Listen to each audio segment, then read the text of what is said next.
How many people need to be in attendance, Karen, for a quorum? Does it I was have to? actually just going back to try to get the actual count. Would we have 12? And I was trying to flip back to how many people get the emails. To be honest, off the top of my head, I don't know how many total we are. You guys I are believe- 9. I believe it's 9 and it's half plus 1.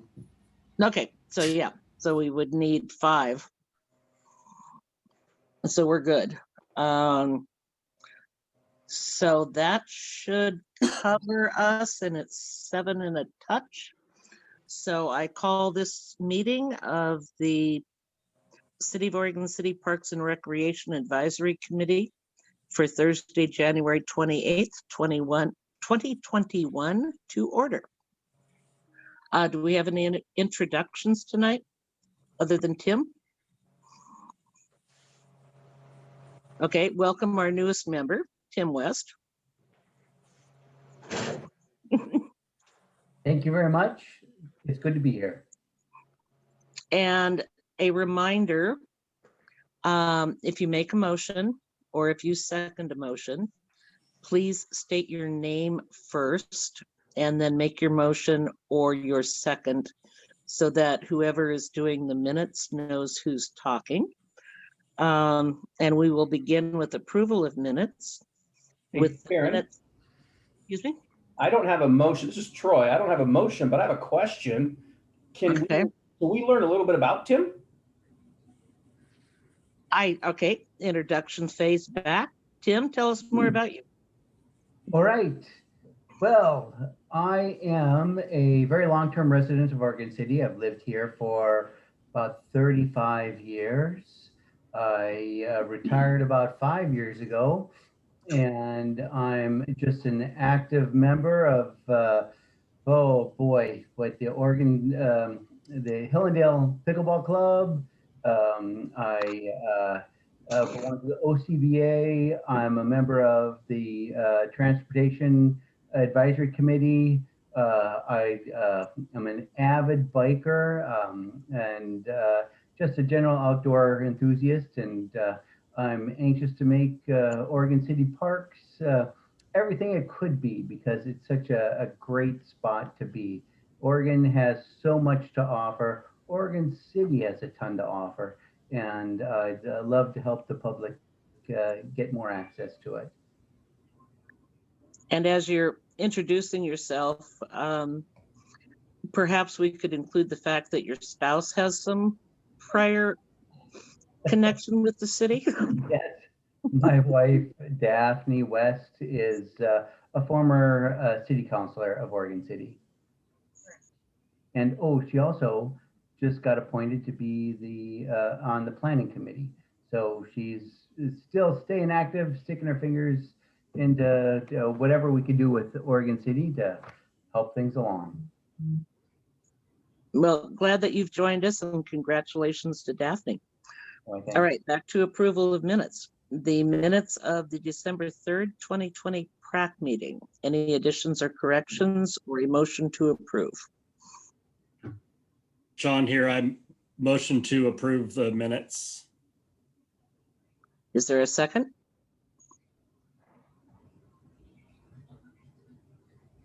Somebody unmute, I second Sean's motion. and that is Brent. Correct. Thank you, Brent. Any further discussion? Hearing none, roll for vote, please. Troy Bollinger, Aye.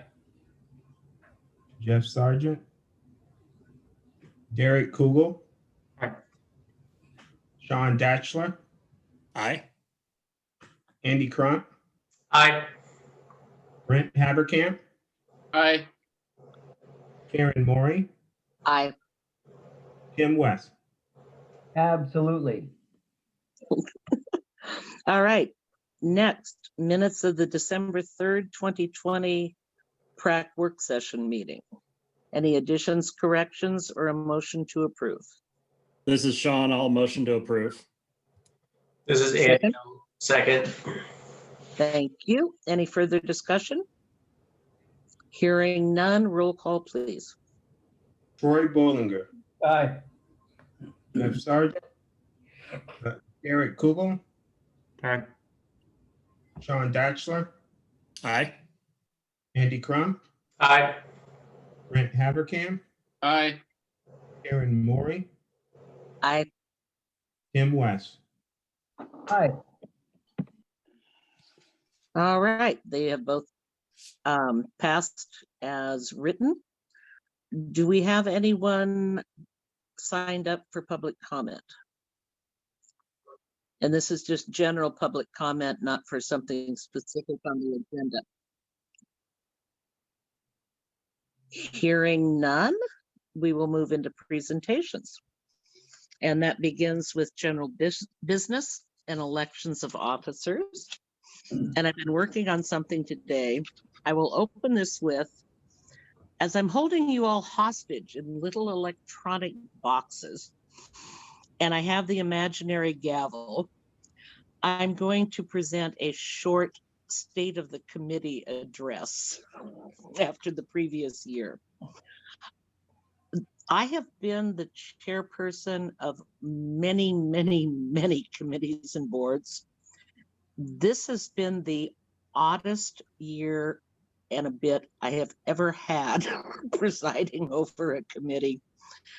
It's been wonderful. It just took a little versatility. We have gone through 3 directors in a little over a year.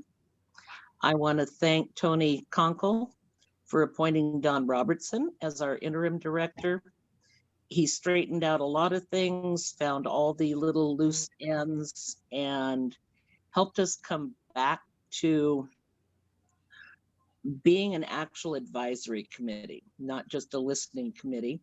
Kendall picked up those strings and has done a wonderful job and is bringing new innovations to the department that I am thrilled with. I'm hoping that by the end of 2021, we can all sit around a table and see our faces again, and I can actually meet Kendall. We have not ever met in person. I'm looking forward to the interviews. Hopefully next month, if we close the application process, we are still missing 1 member.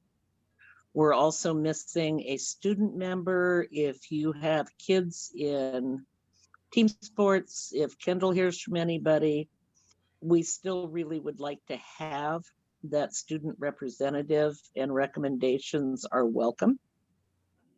And I so want to thank staff. They have been helpful to all of us. They're always available for questions. They work hard. And I appreciate the fact that they are present at our meetings now. That was something that was lacking in the past. And I very, very much appreciate that they take the time to be present at the PrAC meetings.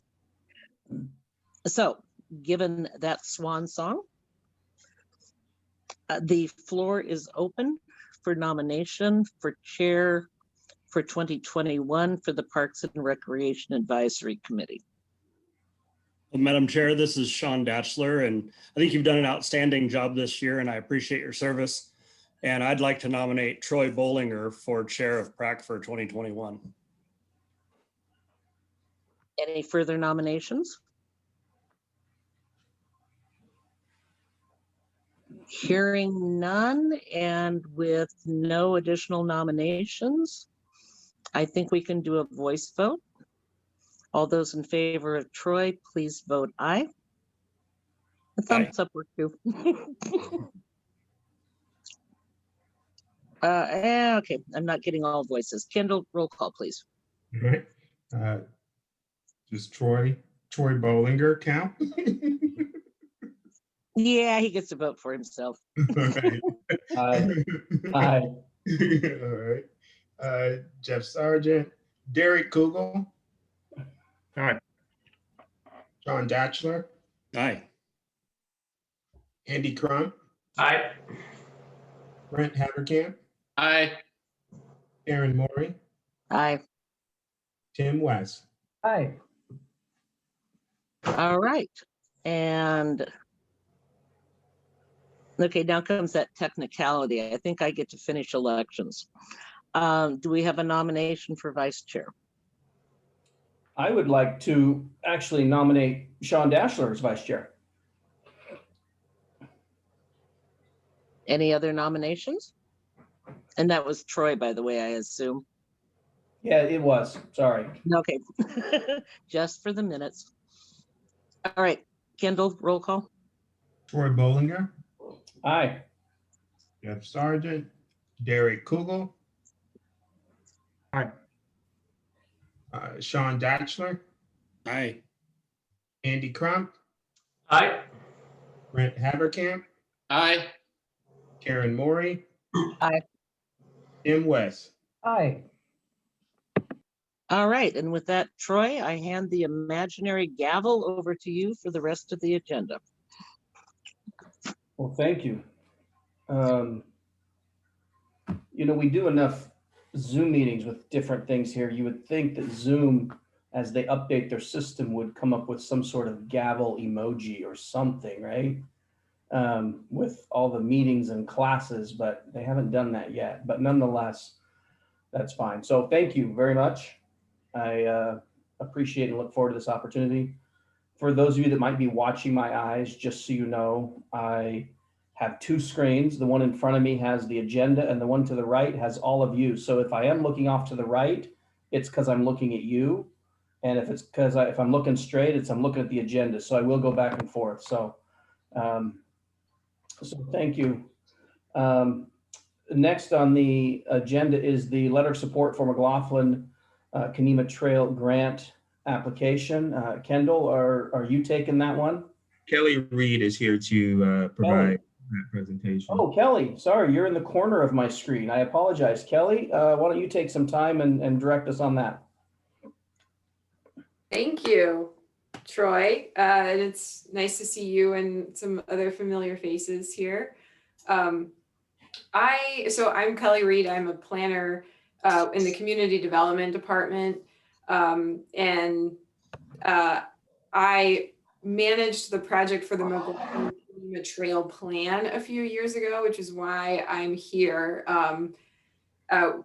So the planning department collaborated with Parks Department and the Public Works Department to, and the community, of course, to put together the McLaughlin Kenema Trail Plan, which was adopted by the City Commission in 2018. And many of you were involved. At the time, the PRAC was involved. We had a project advisory group, and we had a PRAC representative on the group, and we also had presentations to PRAC and recommendations from PRAC to the City Commission as part of that process. So we're coming back because ODOT has a new grant program called the Community Paths Program, and it funds planning, design, and construction. So since we have the plan already adopted, we said, well, why not go after some money for design and or construction? We did some additional work and outreach and decided that for right now, it was probably a good idea to just focus on getting ourselves to a final design for the trail. There's a lot of unanswered questions. So we are applying for the grant, about 100,000, maybe a little more, to finalize the trail design so that, maybe next grant cycle, we would go for the construction funding. The trail, if you're not familiar with it, I'll just very briefly describe it.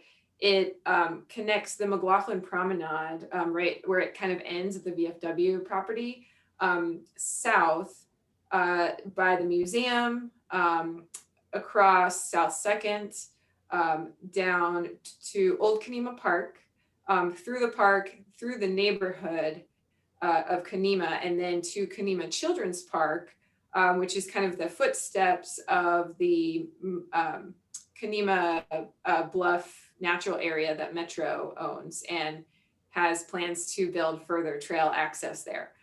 So this trail would really not only connect the two neighborhoods, but connect a handful of really lovely city park properties. Kenema is currently very cut off from the rest of the city. If you're trying to walk from Kenema to get anywhere else, it's really tricky and not safe. And so this would provide that safe access, provide a recreational trail and, a trail that people can use for transportation, really, to get to McLaughlin and to get to downtown Oregon City.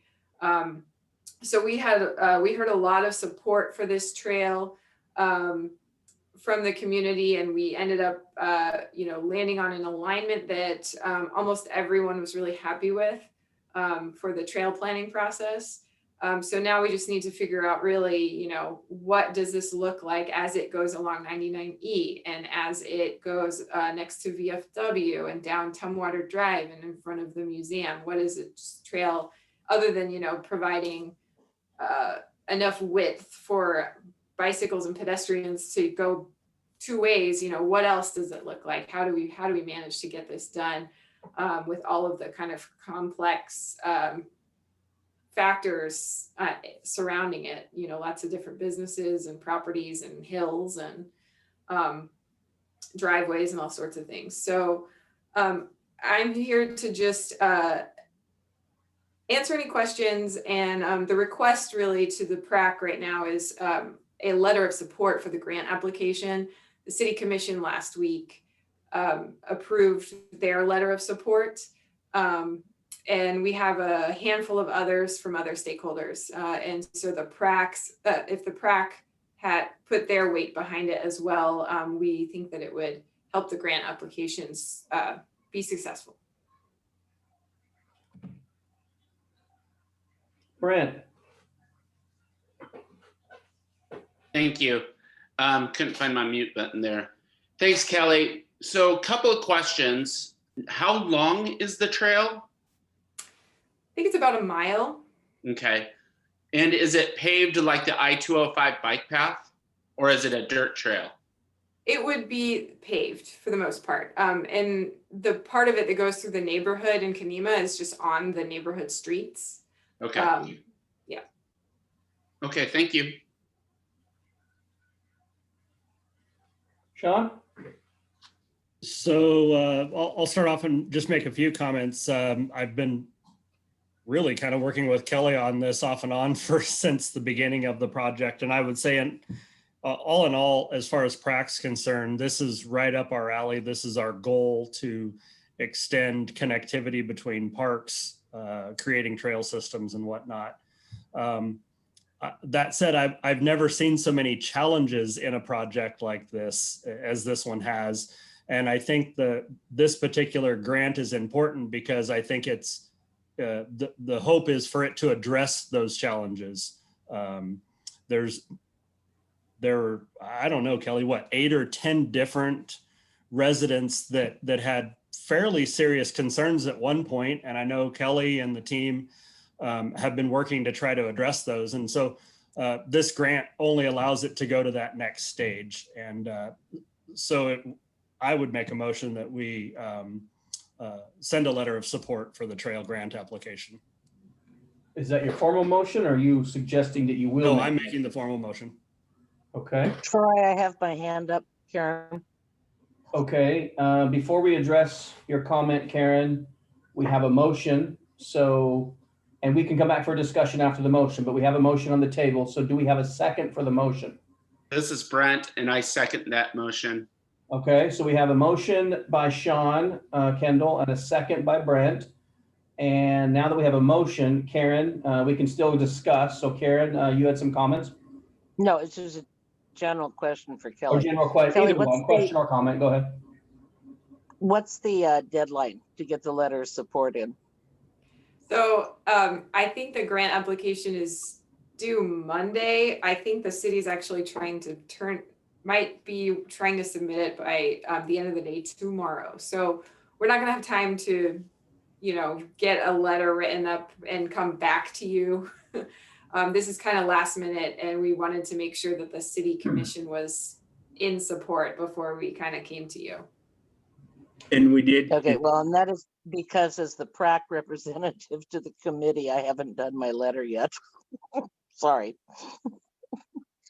Kendall, go ahead. And just so you know, we did include a draft of the letter that Kelly provided for you to review. So there is a draft attached. Where is that draft? Should be at one of your attachments. What you sent us tonight, from what I got, was the agenda and the heritage stand nomination. Did you send? That was, it was published with the agenda on the website. Oh, okay. So it was in the agenda packet. Yes. Uh-huh. No, it's sent out again tonight? No, when it was published. Oh, the other, the prior. Yes. Mhm. Okay, okay.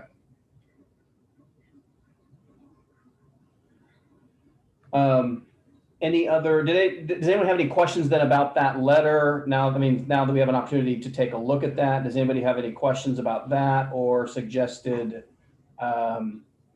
revisions or anything since in the interest of time to submit that letter, if we have any questions or reservations about it, I want to address those right now and not have those come up when it's too late. This is Karen. Is there staff available to print that out so that Troy and Sean can review it and sign it tonight if we pass this?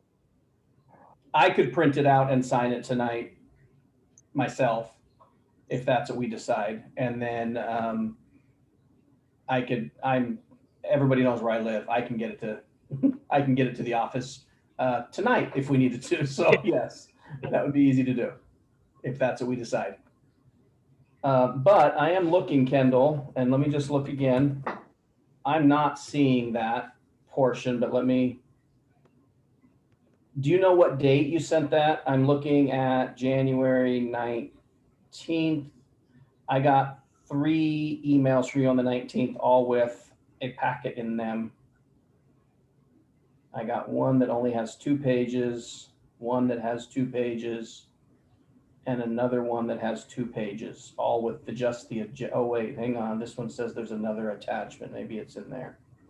No, that doesn't have it. I'll pull it up and make sure you get it. Okay, because the one I'm looking at was what you sent on the 19th, and that attachment is just the agenda.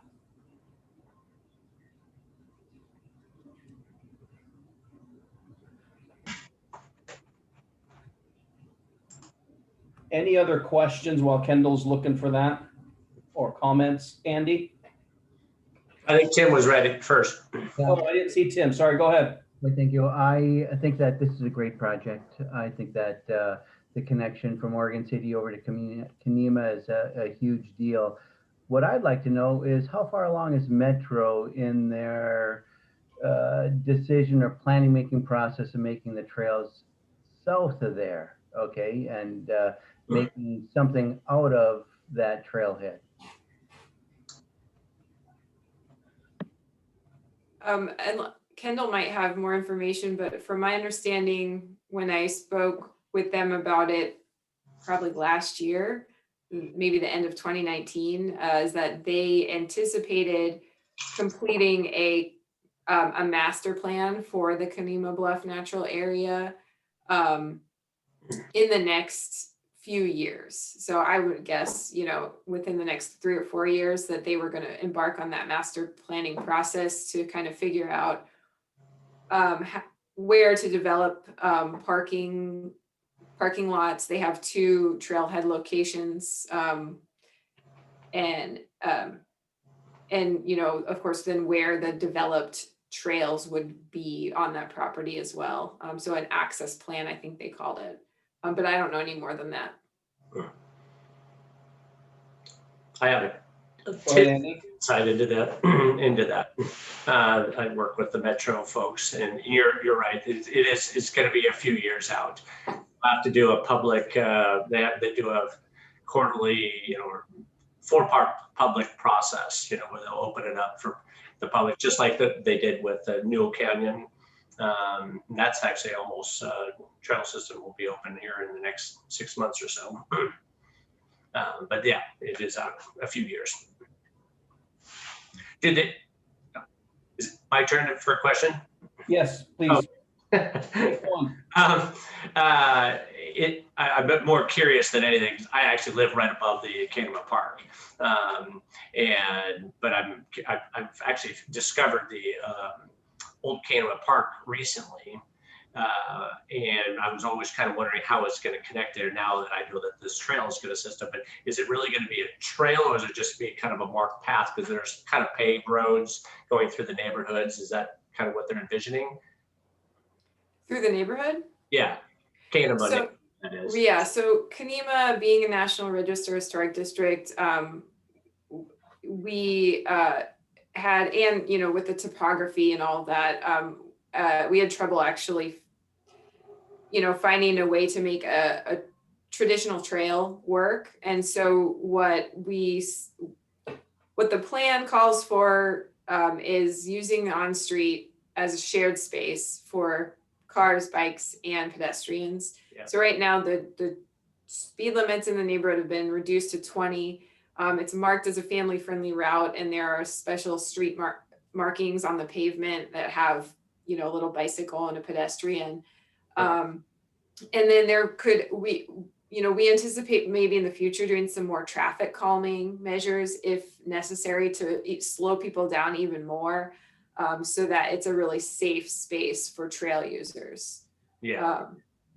And you know, I failed to actually mention, and thanks for bringing up Metro.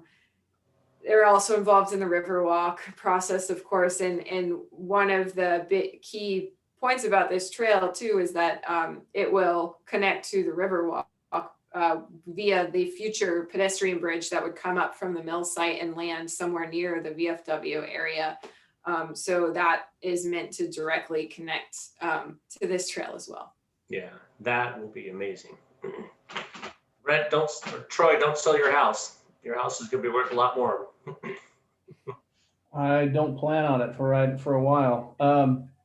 So I have a question, Kelly. You answered the question about the distance. You said it was a mile, but for me, for clarification, is the trail is about a mile long. Is the grant going to cover that entire mile, or just portion of it? So I think within the neighborhood, we've kind of done, well, we've kind of implemented the trail for the most part, right? We have the signage. So really the bulk of the work is going to be Old Canema Park and North. I would imagine that we might talk about the streets in Canema a little bit if we need to talk about wayfinding signage or additional traffic calming, but it's going to be really more focused on the rest of the trail segments. Okay. Kendall sent us all the letter moments ago. So if you all have the ability to take a look at that right now, it'd be a great idea. And Sean, are you looking at that? As you look over that, do you need to, for any reason, amend or revise your motion? No, and I had seen the letter before. Okay, all right. In support of it. Okay, and then was it Brent that made a second? Are you still holding with your second to the motion? Yes. Okay. Then I'll, as everyone that is able to look at it right now, does anyone have a question about the letter specifically? Any wording or any clarification on anything, or even just any question about maybe something that should be added, subtracted, changed, or anything like that we should address right now, so that when we move forward, we don't have any questions later. Okay, the letter that I'm looking at attached to the agenda is not ready to be signed. It provides options. And sorry, I had somebody knock at the front door and I missed some of this. Can we just vote and Kelly can use that as part of her application that we approved it? Can you be more specific, Karen, what you're talking about? Okay, I went into the city meetings and the attachments. What I'm looking at is a letter that gives some text, but it also says, choose any items below that you may wish to include in your letter. That's not a signature ready letter. Hey, Kendall, do you want to speak to that portion? Yes, and I am more than capable of editing the letter based on whatever direction you guys have in regards to facts within the letter, and I can send that back out. If you have any suggestions or preferences in regards to the letter, I can finalize that letter and make sure it gets out to everyone. So in the interest, what is our deadline on this? Tomorrow, right? Tomorrow. Okay, so here's what I'm gonna suggest. Either we and then maybe we have to amend the motion, maybe we don't, or maybe we're just, I guess maybe the motion is just to do a letter, I guess, and that is the motion. And so we can go ahead and vote on that motion. But then I guess in addition to the motion, by way of direction, we can either talk about this specifically and give Kendall some direction, or if everyone is okay with it, then Sean and Kendall and I can just work separately on refining the letter satisfactorily by tomorrow, getting it signed and getting it to Kelly. Sean? Troy, so as the one making the motion, I'm simply making the motion that we provide a letter of support, and I'm not specifying the content. This letter does allow options.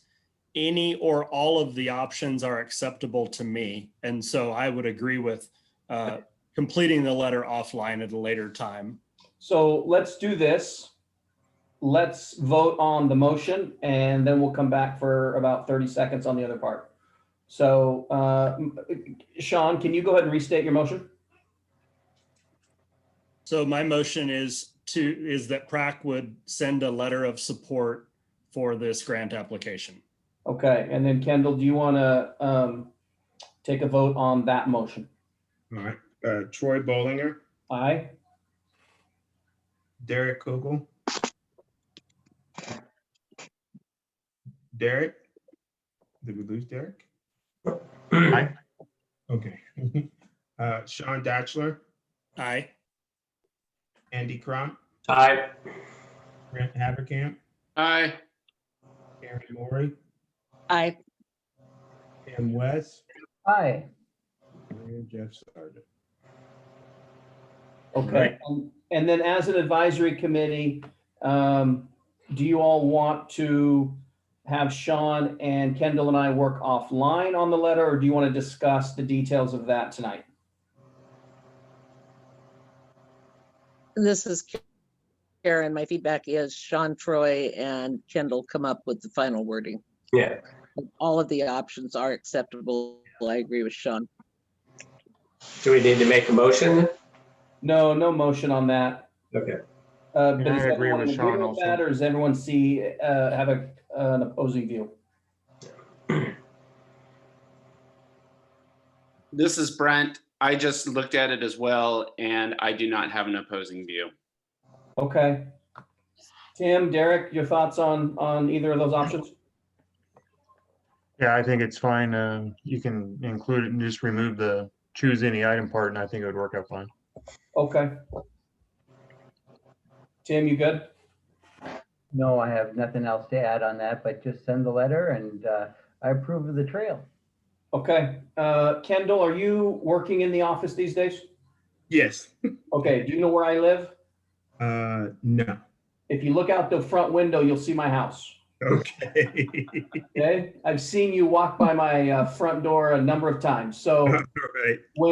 when you maybe we can talk tomorrow, or maybe shoot Sean and I an email and we'll just talk about it. And then when it comes time to sign, you can come over to my place, or I'll just run over there to City Hall and just put a quick signature on it or something like that. We can get that done tomorrow. Okay. Okay. Troy, you and Sean can sign digitally.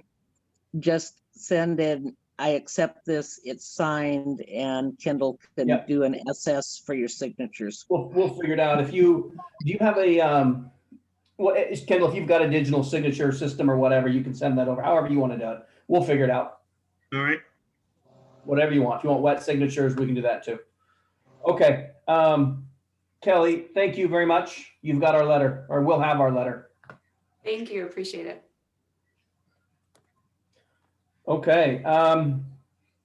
Parks and Rec Advisory Committee Heritage Stand nomination for Park Place Park. There is some information sent to us about that. Hopefully we've all had a chance to take a look at that before tonight. Kendall, go ahead. So I did include in an attachment, Pete Walters couldn't be here with us tonight. So he wanted to make sure that the information about the tree removal policy was provided. When we presented this, I think back in October, at the time, we didn't have the tree removal policy in place and it had not been approved by the city commission. On December 4th, that policy was approved. And at the previous meeting, we were told to bring this back so PRAC could look at the Park Place proposal and make a decision on the trees that we had issue with. Jonathan Waverly is available to review the trees that he presented at the previous meeting to highlight some of the issues with some of those trees, if you would like for him to go through that report.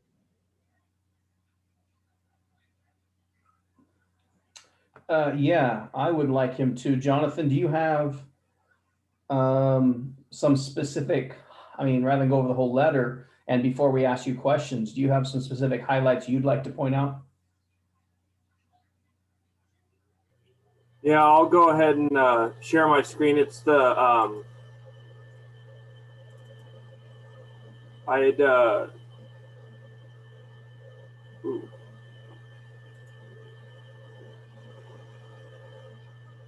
We're getting some feedback. There we go.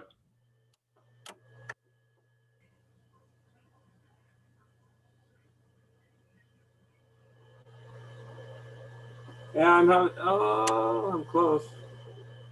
Having some technical difficulties with my PowerPoint presentation, but it should be getting up. Are there any like questions right off the bat that I can answer for any of you guys?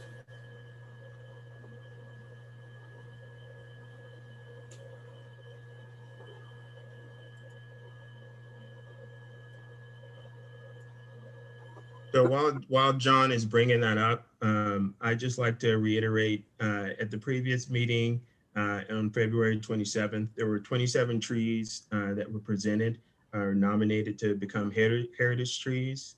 But due to issues with accessibility, poison oak, location to some of the playground, roads, and disease, we had some reservations about some of those trees, and that's what John is preparing to highlight.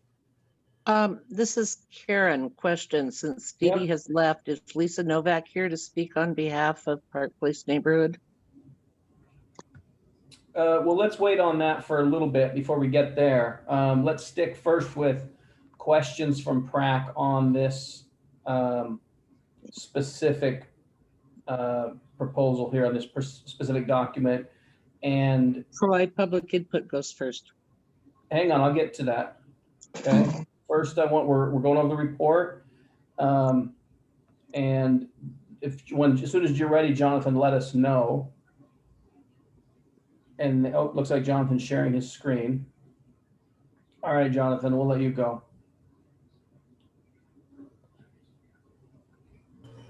So Kendall asked me to just, share some of the findings up at the park. So this is one of the things that we find up in this area, poison oak. So there's quite a bit of poison oak in the area. This was just one that I had found pretty easily at the base of the tree. Next slide. This is the base of one of the atlas trees, and as you can see, there's gravel that leads right up to the base of some of these trees. So the road, the access road, is basically right through this area. I have another picture that shows that a little bit better, but yes, this is one of the atlas trees. This, again, is the road that I'm talking about. It's obviously not an improved road, but it is possibly going to be receiving higher use.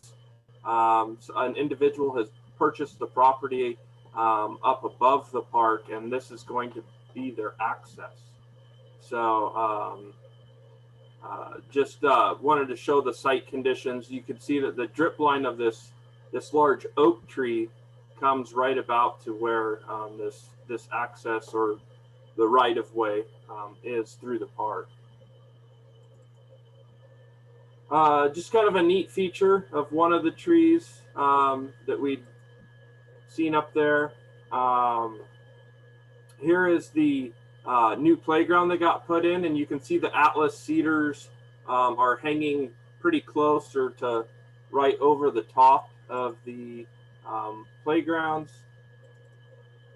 This is something that we wanted to point out. This has multiple leaders, and this area in between the two trunks is actually called included, which means that those two are starting to go together, and this can become a weak point in a tree. So this was just something that we had noticed while we were up taking a look at the trees.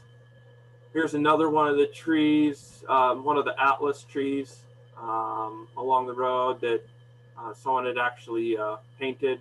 We did note that the pruning cuts that were on the tree had healed over pretty well, so that was a good sign. And then this is that point that I'm talking to you about. Is to the right of this row of atlas trees is a right of way, which had always been grass before, but when South Fork had to do the water line replacements, this all got graveled. And because that's graveled, it allows that person who bought the property in that back section further than the park to be able to drive up and down this to access their property. So I don't know a whole lot more information on that property besides that the individual does have a permit, I believe, with engineering to proceed with some minor site work on the property. To my knowledge, he does plan to build a house back there, but I don't think that has gone through any types of approval to my knowledge at this time. So yeah, just wanted to show you guys a little bit of the conditions. Obviously, I had been involved, was confident in a lot of the trees, but there were definitely some trees that we had concerns with, and I think that the applicants know which trees we have concerns about. The other ones up on the hillside, there were a couple of oaks that are being crowded out. Just kind of an unfortunate circumstance of stand dynamics in these groups of trees, is that oaks don't grow nearly as fast as some of the other conifers do. So be glad to answer any questions that you guys might have on the site. Okay, thank you, John. And before we go to questions, Lisa, are you here to give some public input about this topic on the agenda? Good evening, Chair Bollinger. I wasn't planning to, but I'd be happy to if I could have a moment or two, please. Yep, you've got 3 minutes. Go right ahead. Thank you so much. Well, good evening, Chair Bollinger, PRAC members, Kendall, and city staff. Thank you for this time and all the work that you do. Okay, as we all know or should know, Park Place Park is the only park in the neighborhood. Geographically speaking, we are one of the largest, if not the largest neighborhood within Oregon City, with only one park. Now, if you look at John's screen, that line of atlas trees and that right-of-way serves a purpose. It also serves as a natural barrier. This is a dog park as well, and it's regularly used. So we have a natural barrier, both of the trees and the topography, to the lower portion of the park, which is more for the family use. Frankly, I'm surprised that a purchaser of this property would be allowed to use this, but that's a whole other discussion, and I'm not going to get into that right now. I understand that there are some diseased trees, some sick trees. This park has been neglected and has been somewhat abused, with all due respect, because of the South Fork Water Board. It was used as laydown area for their equipment and their materials. So it's been a little bit, more than a little bit neglected. It's looking good. The Park Place Neighborhood Association received a grant to replace the playground equipment, which had been destroyed in an arson several years earlier. The city didn't have the money to replace it. So the neighborhood has put effort into this park. And we understand about the trees. I'm speaking as a citizen, but I've attended the meetings for quite some time. So I know the feeling of the neighborhood. Please do what you can to make this park better for us. We understand the diseased trees, but please, having a win would be very nice for the citizens of Park Place neighborhood. Thank you. Thank you, Lisa. Okay, so any questions from the committee for John? Brent? So, John, I know this doesn't fall on you, but what Lisa said is very concerning in terms of that road. That to me, from what I've heard tonight, this is basically going to be somebody's driveway that's going down the middle of a park right next to a children's playground. That to me is very unsafe. Not to mention that access road was just basically flooded out. It wasn't flooded out, but it had significant water flow down it.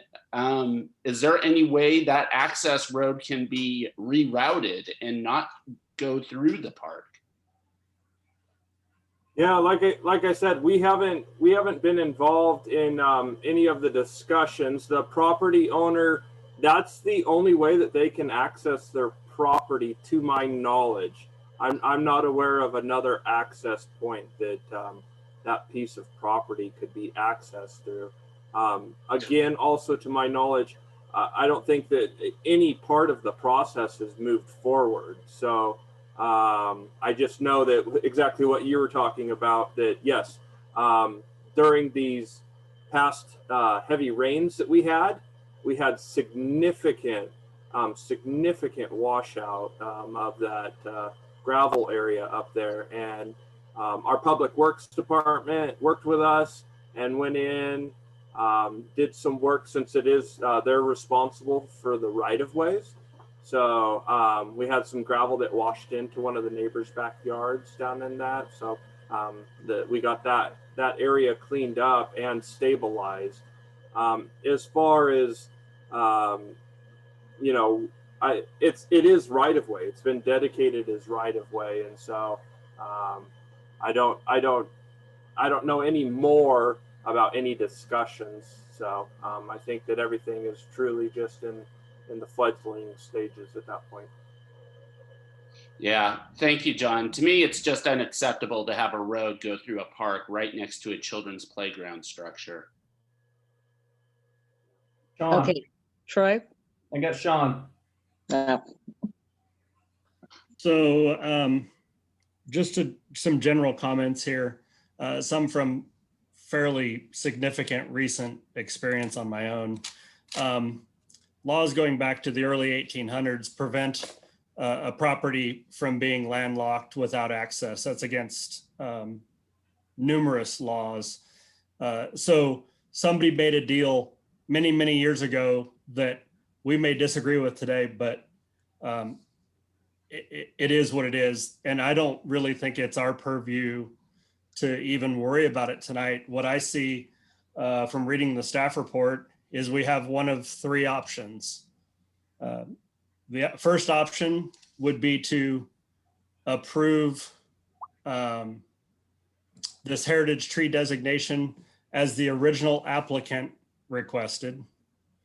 The second option would be to approve the heritage tree designation as staff has recommended, which removes several trees for various reasons that Jonathan has already discussed.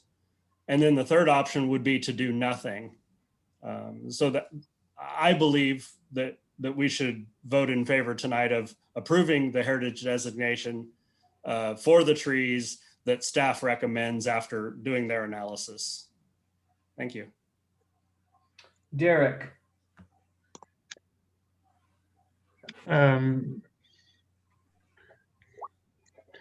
As I understand it, we're being asked to approve a heritage trees. I was wondering, has the Bark Place neighborhood, have they looked at the new city tree removal plan? And is that something that could be, used instead, I guess? Or is that an option? I may be off base on that, but. Kendall, do you want to take that, or is that a John thing? Sure, I can take that. I know during the process to get the tree removal policy approved, we tried our best to make sure that that information got out to the community so they could provide input, and we're aware of this new process. So the goal with this new tree removal policy is to protect the trees and to address any permitting policies and procedures and notifications to the community about when trees are being removed. So it will protect trees. It will make sure that people are aware of what's going on in these particular areas when someone is trying to remove a tree on city property. These efforts will make the process a lot more transparent and open. And so we won't find ourselves in situations like we have in the past. All right, Troy, I have a motion. Okay.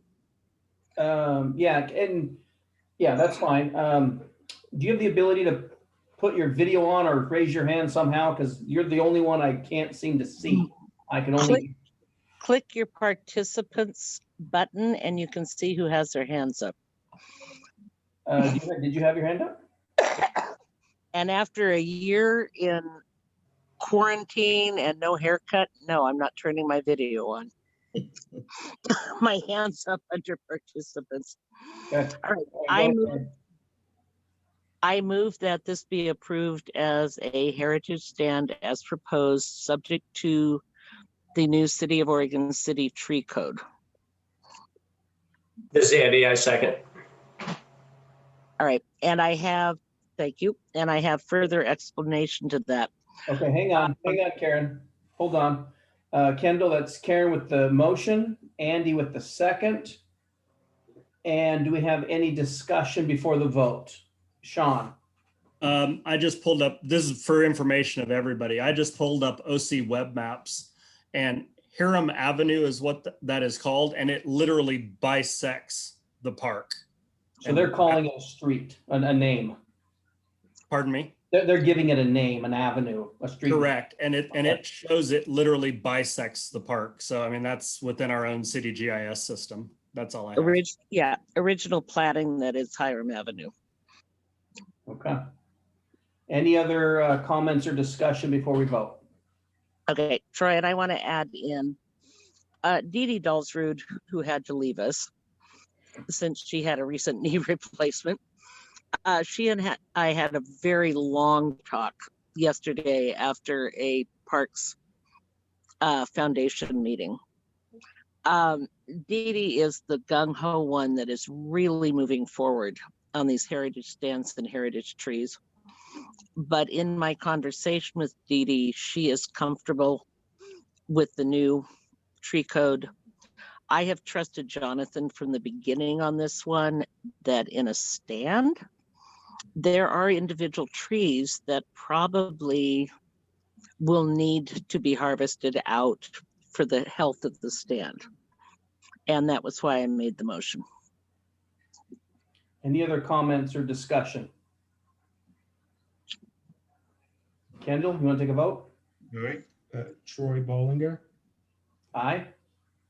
Jeff Sargent, Eric Kugel, Aye. Sean Datchler, Aye. Andy Crump, Aye. Brent Haverkamp, Aye. Aaron Maury, Aye. Tim West. Aye. Okay, update on Oregon City Parks and Recreation cost recovery analysis and work. Rochelle, are you going to handle this one for us? Yeah, I sure can. Let me get started here by, first of all, thank you this evening for allowing me the time to provide you guys an update of where we're at. And this is exciting news. We're moving further along in our cost recovery. So to provide a little context, so so we can catch Tim up a little bit too on what we're doing. But our team started cost recovery work around in October, hiring a consultant to come in and help us analyze into software that will provide us a cost recovery model tool. And this was a goal to establish cost recovery back in the 2008 Parks Master Plan. And so in order to accomplish this, like I mentioned, we hired Amelia 110% Consulting, who broke our cost recovery process down to 5 phases. And just as a reminder, phase 1 was the staff education piece of our cost recovery. And that educated staff on the why behind we are looking at cost recovery. Phase 2 was to develop our service categories, and our department ended up with 13 different service categories. And that's where we listed all of the services that the department offers. And then we came up with overreaching categories that we could stick all of those services under. The third phase was the cost of service analysis. And that is where we took all the information that we uploaded into the data with the consultant, and we are analyzing that data. The fourth phase, which if you remember, was the beneficiary of services exercise. And that's where we had that joint work session on December 8th, where we went through that exercise. We ranked our service categories based on the greatest community benefit versus we actually tonight, and I'll share my screen really quick so I can share with you. We have the results of what that looked like, which I believe was attached to a staff report that went out prior to tonight.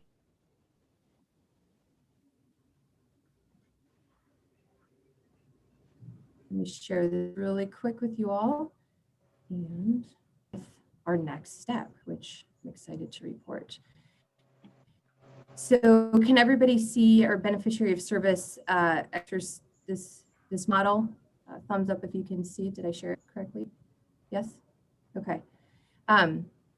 So this, after an engagement with the project team, public engagement, and then at the work session with PRAC and the commission, this is how our service categories landed on the continuum. So as you can see, inclusion, which it makes a note down here, is a federal mandate with Americans of Disability. So this is our statement saying that, yes, inclusion is important to us. This is something that we're going to look at including as our services and potentially will be fully subsidized. To open access all the way to the top of the right of the continuum, which is higher in individual benefits. This was a result of that exercise. So where we are tonight, and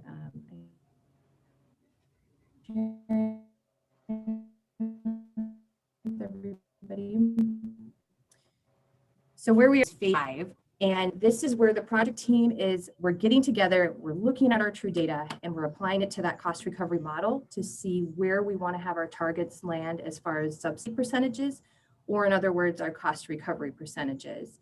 We had our first meeting yesterday, and it was successful. It's been great talking about where the department should land as far as subsidy goals.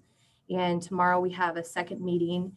And my hope is that we can bring this back to PRAC for a full report. It'll be in February 25th is what we're hoping for our goal, to bring that full report. It's going to include the findings and the outcomes. I know last time we had this conversation, there were a few people that had mentioned really excited about the data, which is great because we are too. And that'll be the opportunity when that February 25th meeting to present everybody with our findings and our target and a finalized model. And then we'll take that same presentation to the work session for the commission. And then finally, what we're hoping to do is create a resolution that will provide us the support as a department with a codified cost recovery model that will guide us through the next bienniums of our budgets. So and just taking a quick second to this has been a really heavy lift for the staff, and I really want to thank the project team, because I mean to you know, Kathy and Denise's and John's credit, this has been a lot of work. Jenny has spent a lot of time uploading data.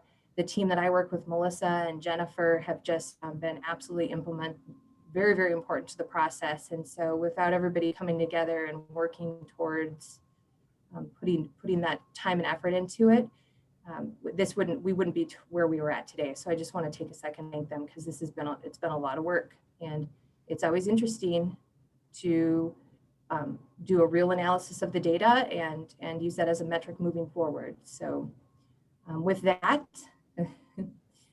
very nice, Kathy. But yeah, with that, I guess I'll leave it for questions. And mainly at this point, it's an update, and I really look forward to the February 25th when we do the big report. So Thank you, Rochelle. Do we have any questions from the committee? Yes, I have a question. Dan, please.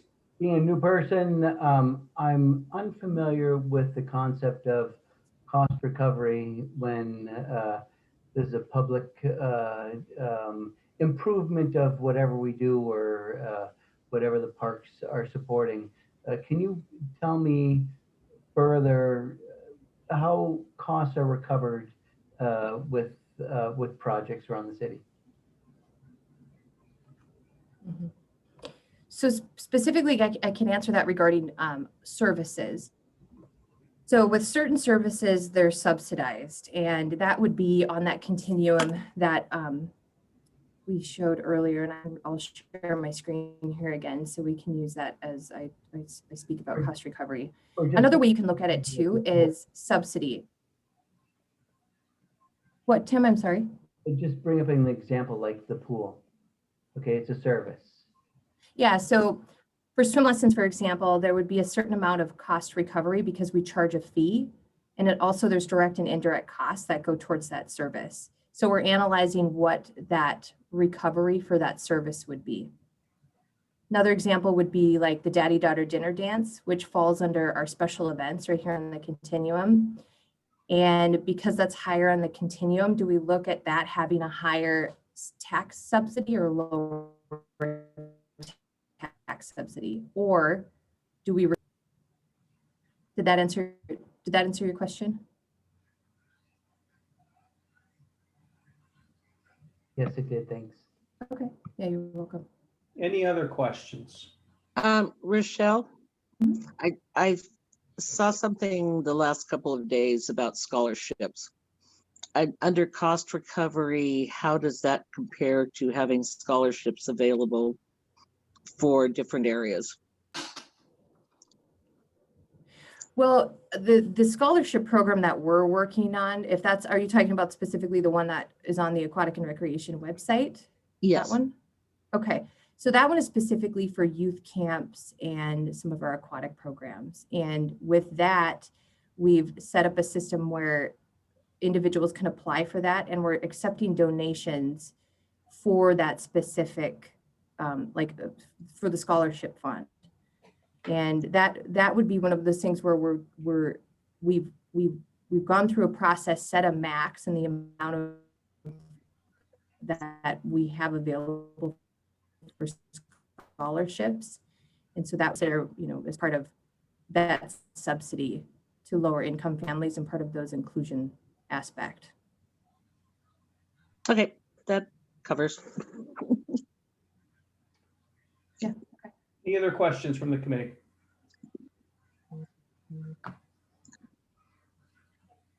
Okay. Thank you. Thank you, Rochelle.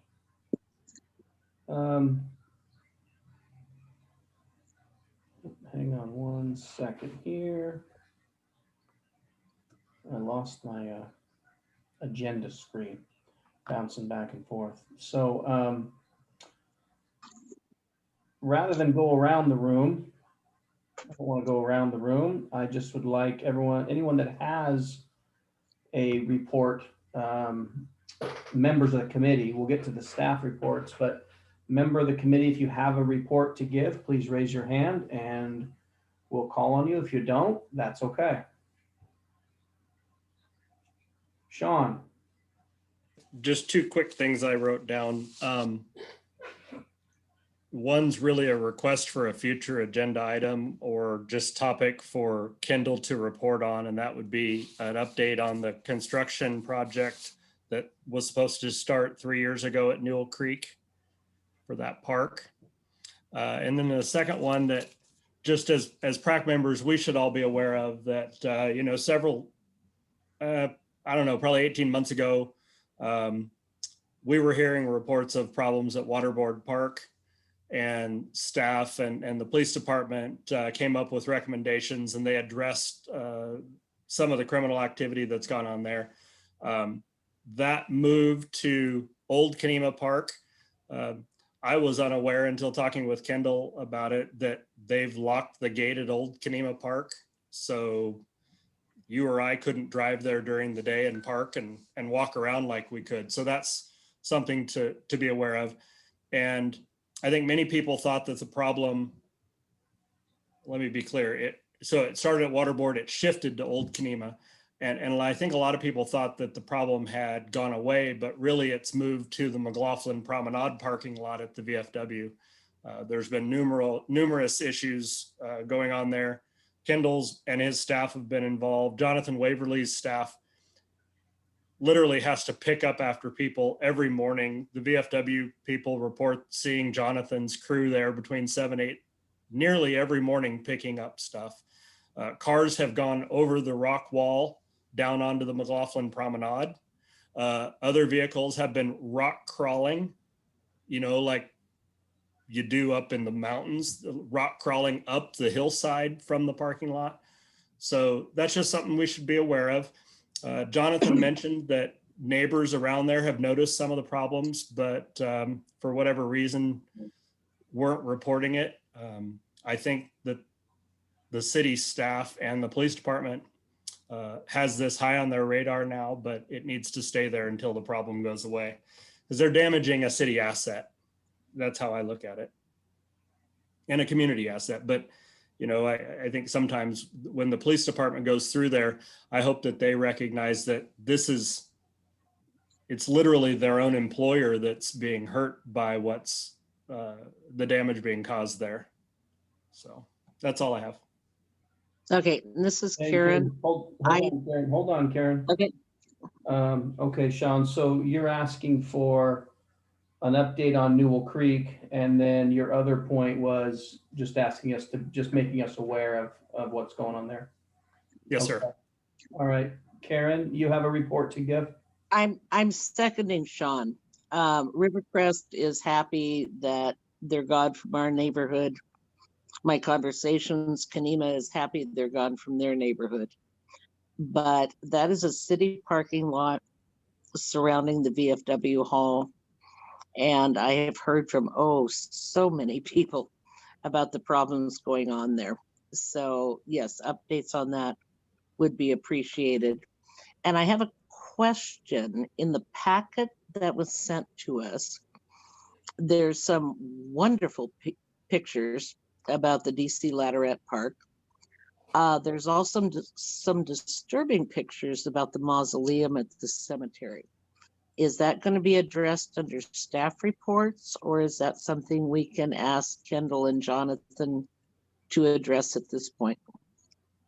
We'll be addressing that under the staff report, and we'll be giving updates on the construction projects as well. Okay, thank you. Okay, so rather than wait until a month from now for Newell Creek, and if we have to, we will, but Kendall, do you have a 1 or 2 minute synopsis you can give us on that? Yes, actually, we've gotten a lot of questions about Newell Creek Canyon Park. Just to be clear, that particular park is a metro park. And we did do some follow-up with their director of Parks and Nature to find out where they are in regards to completion of that project. As of right now, it was probably about 2 months ago when I had a conversation with them. They are at around 95% complete. And John Blasher, their director, has agreed to provide a report on the status of that project if you guys would prefer them to provide a report to you or the city commission. I would love that. We, several of us here took a tour of that. Gosh, that might have been 2 years ago. So I don't know how many of us that involved, but yeah, I would love a follow-up on that. And when you say, in fact, I would even, I mean, if he could make an appearance and give us some, pictures and progress shots and whatnot, that would be kind of fun too. If that's possible for February, that'd be great. But when you say 95% complete, are you talking about just the upper portion or the whole bike trails down the hill and all of that? Because that's a big project. Yeah, that is a big project. From the information that he's giving me, I'm assuming that most of the project will be completed at around 95%. But I can follow up with him to make sure that information is accurate and invite him to come provide a presentation. Yeah. Okay. Yeah, we'd love that. Andy? Yeah, Troy, I actually, buddy of mine and I know the actual program manager for Metro. We just talked to him a couple of days ago. Didn't get a lot of details other than I believe that the parking lot area is almost done.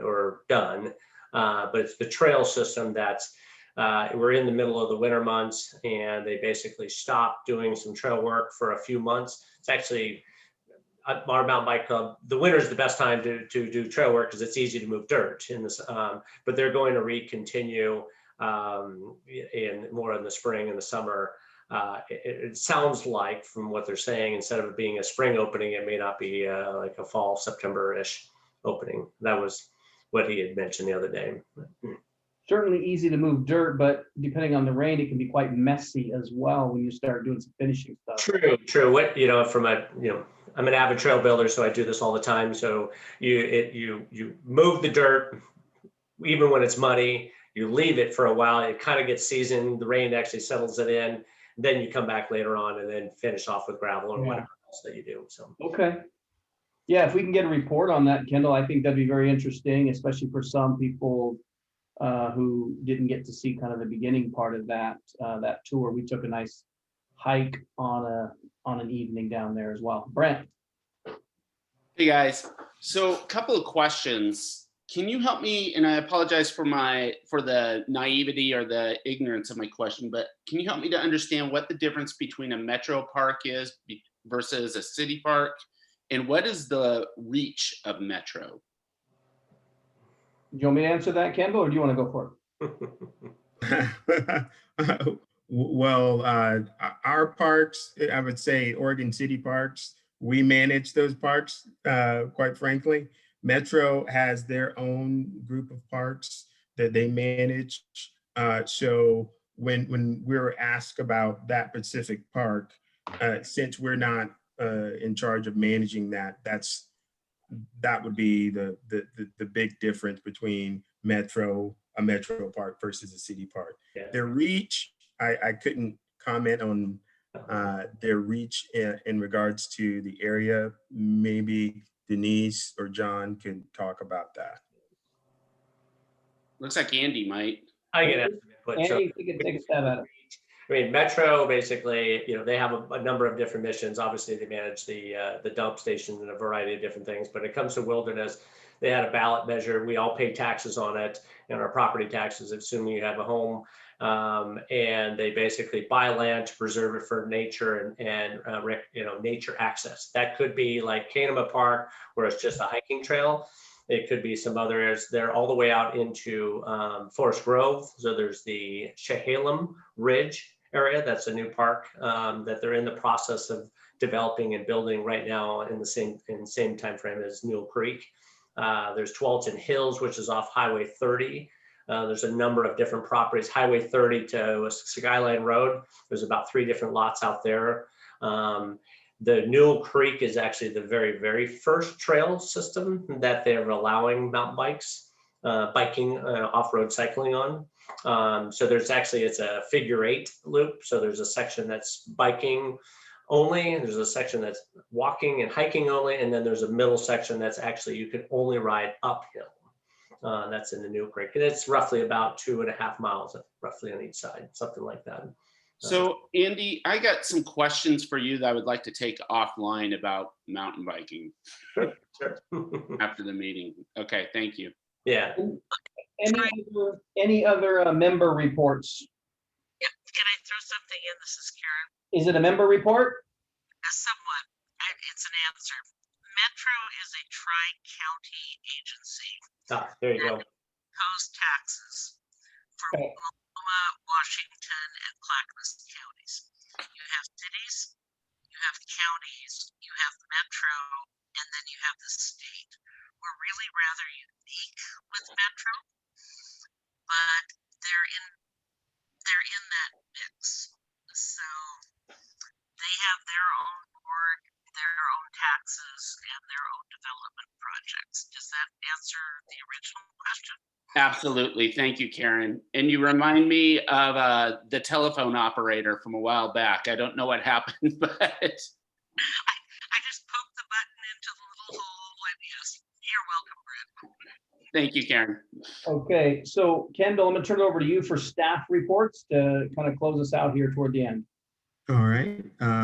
One quick question. I know earlier this month, Sean and Karen and myself had some conversation around the possibility of moving the PRAC meeting to the 3rd Thursday of the month.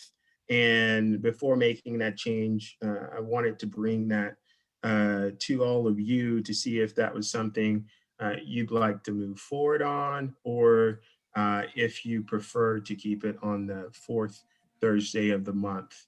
So just wanted to throw that out there. Sure. And what was the rationale on that? Karen, do you want to answer that? Yes, I will. Sure. At some point in time, the 4th Thursday of the month was the only time the commission chambers were available. At this point, Kendall has confirmed with Katie that the 3rd Thursday of the month is available. That would do away with the problem that we have with November and December, because we would be meeting a week before Thanksgiving and more than likely a week before December. The meeting this month was actually published for January 21st, originally, until we cleared that up and moved it back to today, which is the 4th Thursday. But that 4th Thursday is what creates the problems that we have in November and December. So thank you, because my recommendation was that since the 3rd Thursday actually is available on Zoom, and once we meet in person again, it would be available according to our city recorder. Okay, so the rationale to move it back is the November, December would give us 2 meetings instead of just the one like we've been doing. Correct. Sean? Just another bit of information is I believe our bylaws say we're only required to meet 10 times a year. So I'm not opposed to the move. And PrAC, it is not because of the commission chambers. When I got on PrAC in 2002, we met on the 4th Thursday of the month. So it's nearly been doing it for more than 2 decades. But that said, it would fix that issue in the fall. But on the other hand, I've never seen it as a problem, and we're only required to do 10 meetings a year. So something to be aware of as you make your decision. So regardless of the reason for moving it to the 4th, that's really not the issue. The issue is why do we want to move it to the 3rd, which then would be the November, December issue. And even if we leave it on the 4th, we're still meeting the obligation of the bylaws, which is meeting at least 10 times a year. And even as it is, we're meeting 11. And Troy, from Karen, most other committees do not meet in August, and sometimes we'll pick another month. But I agree, it's at least 10 times a year. Over the summer, yeah, skip July, August, skip June, July, whatever, something to look at.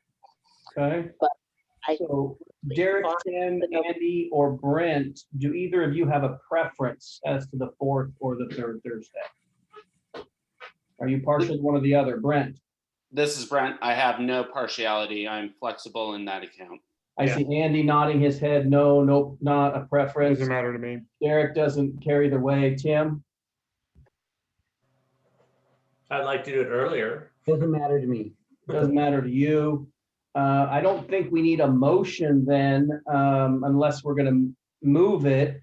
My preference is we leave it on the 4th. That works better for my schedule. And we've been doing it so long for the 4th. If there's no real reason to move it, I don't think we need to move it just to be moving it.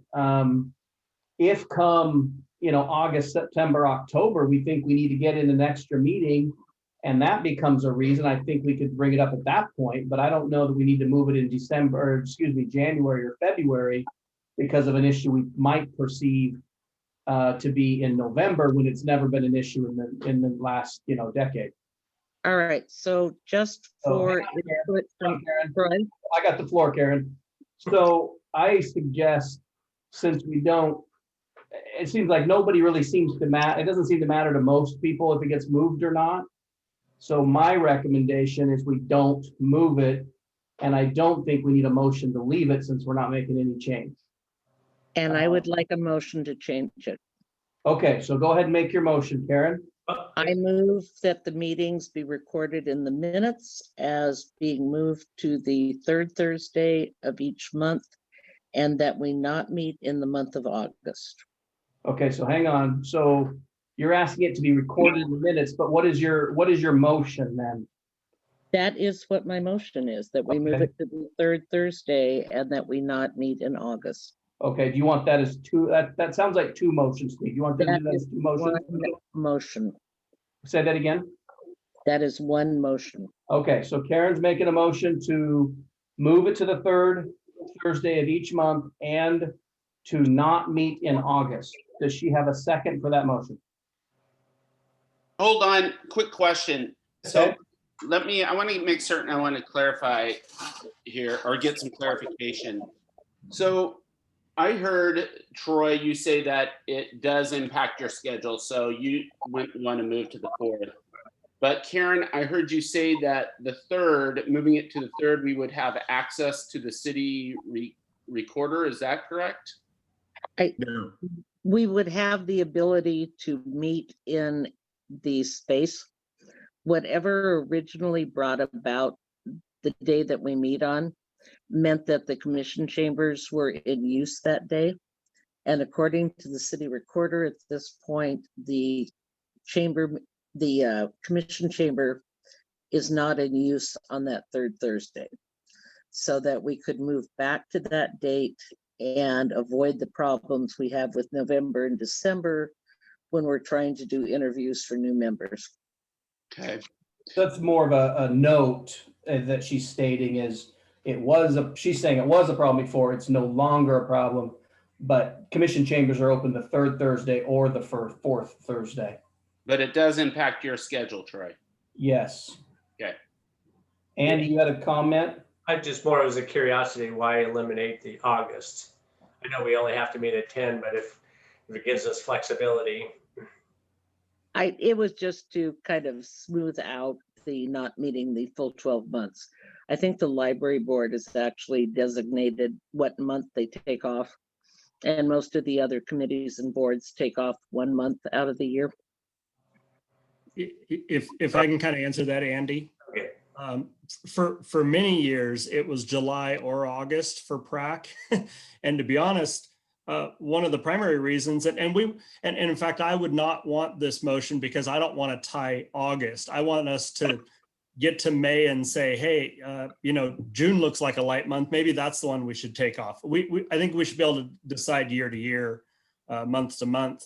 But for many years, Doug Neely would say, I don't want to meet on Thursday night in July because that's the concerts in the park. No.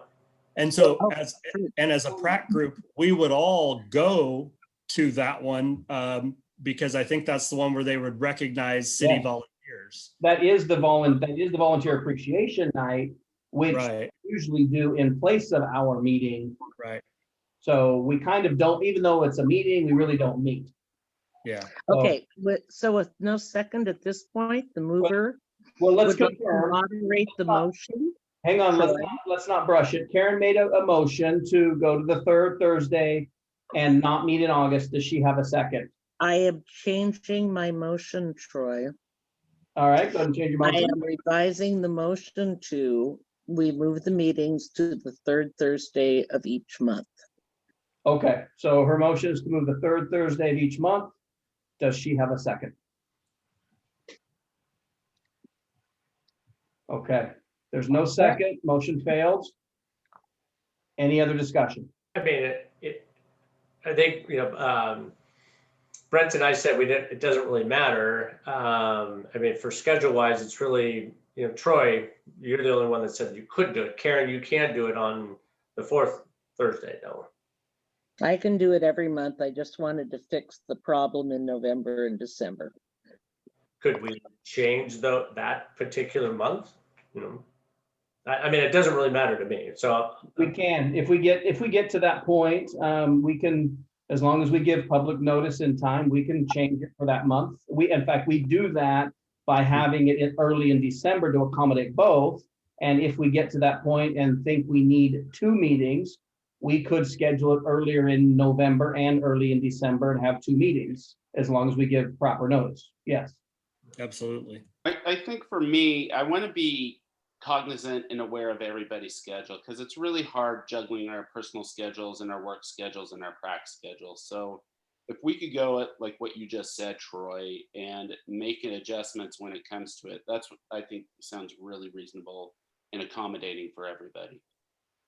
Yeah, I think because we can do that. And I think we also have to be aware more than my schedule or any one of our schedules. I think it's important we are, I guess, courteous of the public's schedule because they need the consistency. I mean, we can change, but we can't change often because people that want to participate, they want to come here and speak on events. They need to know that for the most part, with few exceptions, they're going to show up on the same night every month. And they can't bounce around and have to always check a website to figure out when the next meeting is, right? And we can't be a moving target for them to speak their voice. Yeah, I agree. But an occasional, we're not meeting 1 month, or because of a holiday, we're going to change it. I think that's okay and reasonable. Okay, any other discussion on that point? Okay, Kendall, back to you with staff reports. All right. Like Karen mentioned at the beginning of the meeting, we do have 1 vacancy. We have received several applications for that vacancy. We will stop taking applications on February 15th. So once that closes, we will schedule time to go through the interview process. Tomorrow, the 29th and the 30th, we will be having our commission retreat. It will be virtual. Everyone will have the ability to view that retreat on YouTube. If you would like to view that, the department heads, city manager, and the commissioners will be working on goals for the next biennium.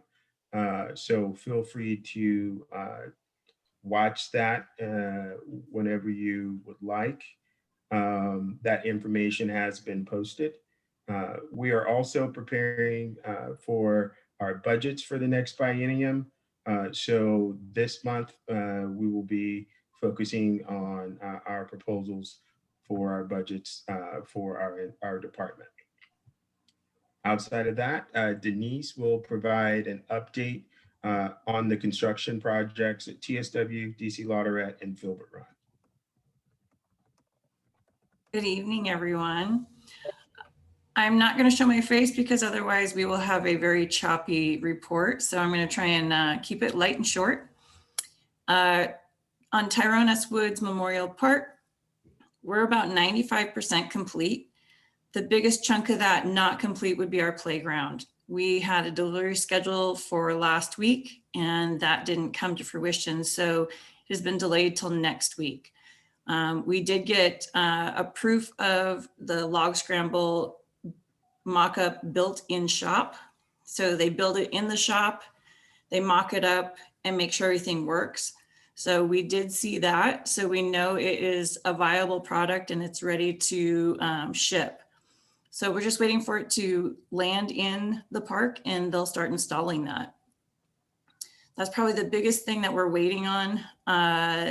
This last week, the memorial bench along the retaining wall was installed and the fence that is adjacent to the property that runs between Myers and Glen Oak, they installed that fence this week. And then I think the only other thing we're really doing is we're continuing plantings, irrigation installations and checks. And then the interior of the restroom is being completed. We're running through all of our inspections and final inspections right now. And it looks like we'll be ready for punch list in next week or the week following. So we'll run through each of those and start getting punch lists done. DC Lotterette, I would say that one is probably close to 88% complete. We're utilizing the same contract vendor for the playground. So DC Lotterette's playground will come after Tyrone S. Woods Memorial Park Playground. So we're anticipating a delivery date of mid-February, but the actual delivery date is unconfirmed. So as soon as we get a solid confirmation on that, then I think we'll really start getting going.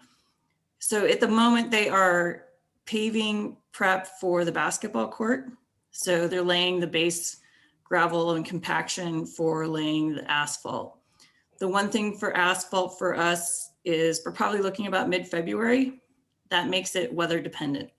We need 40 degrees and rising to run asphalt and no rain.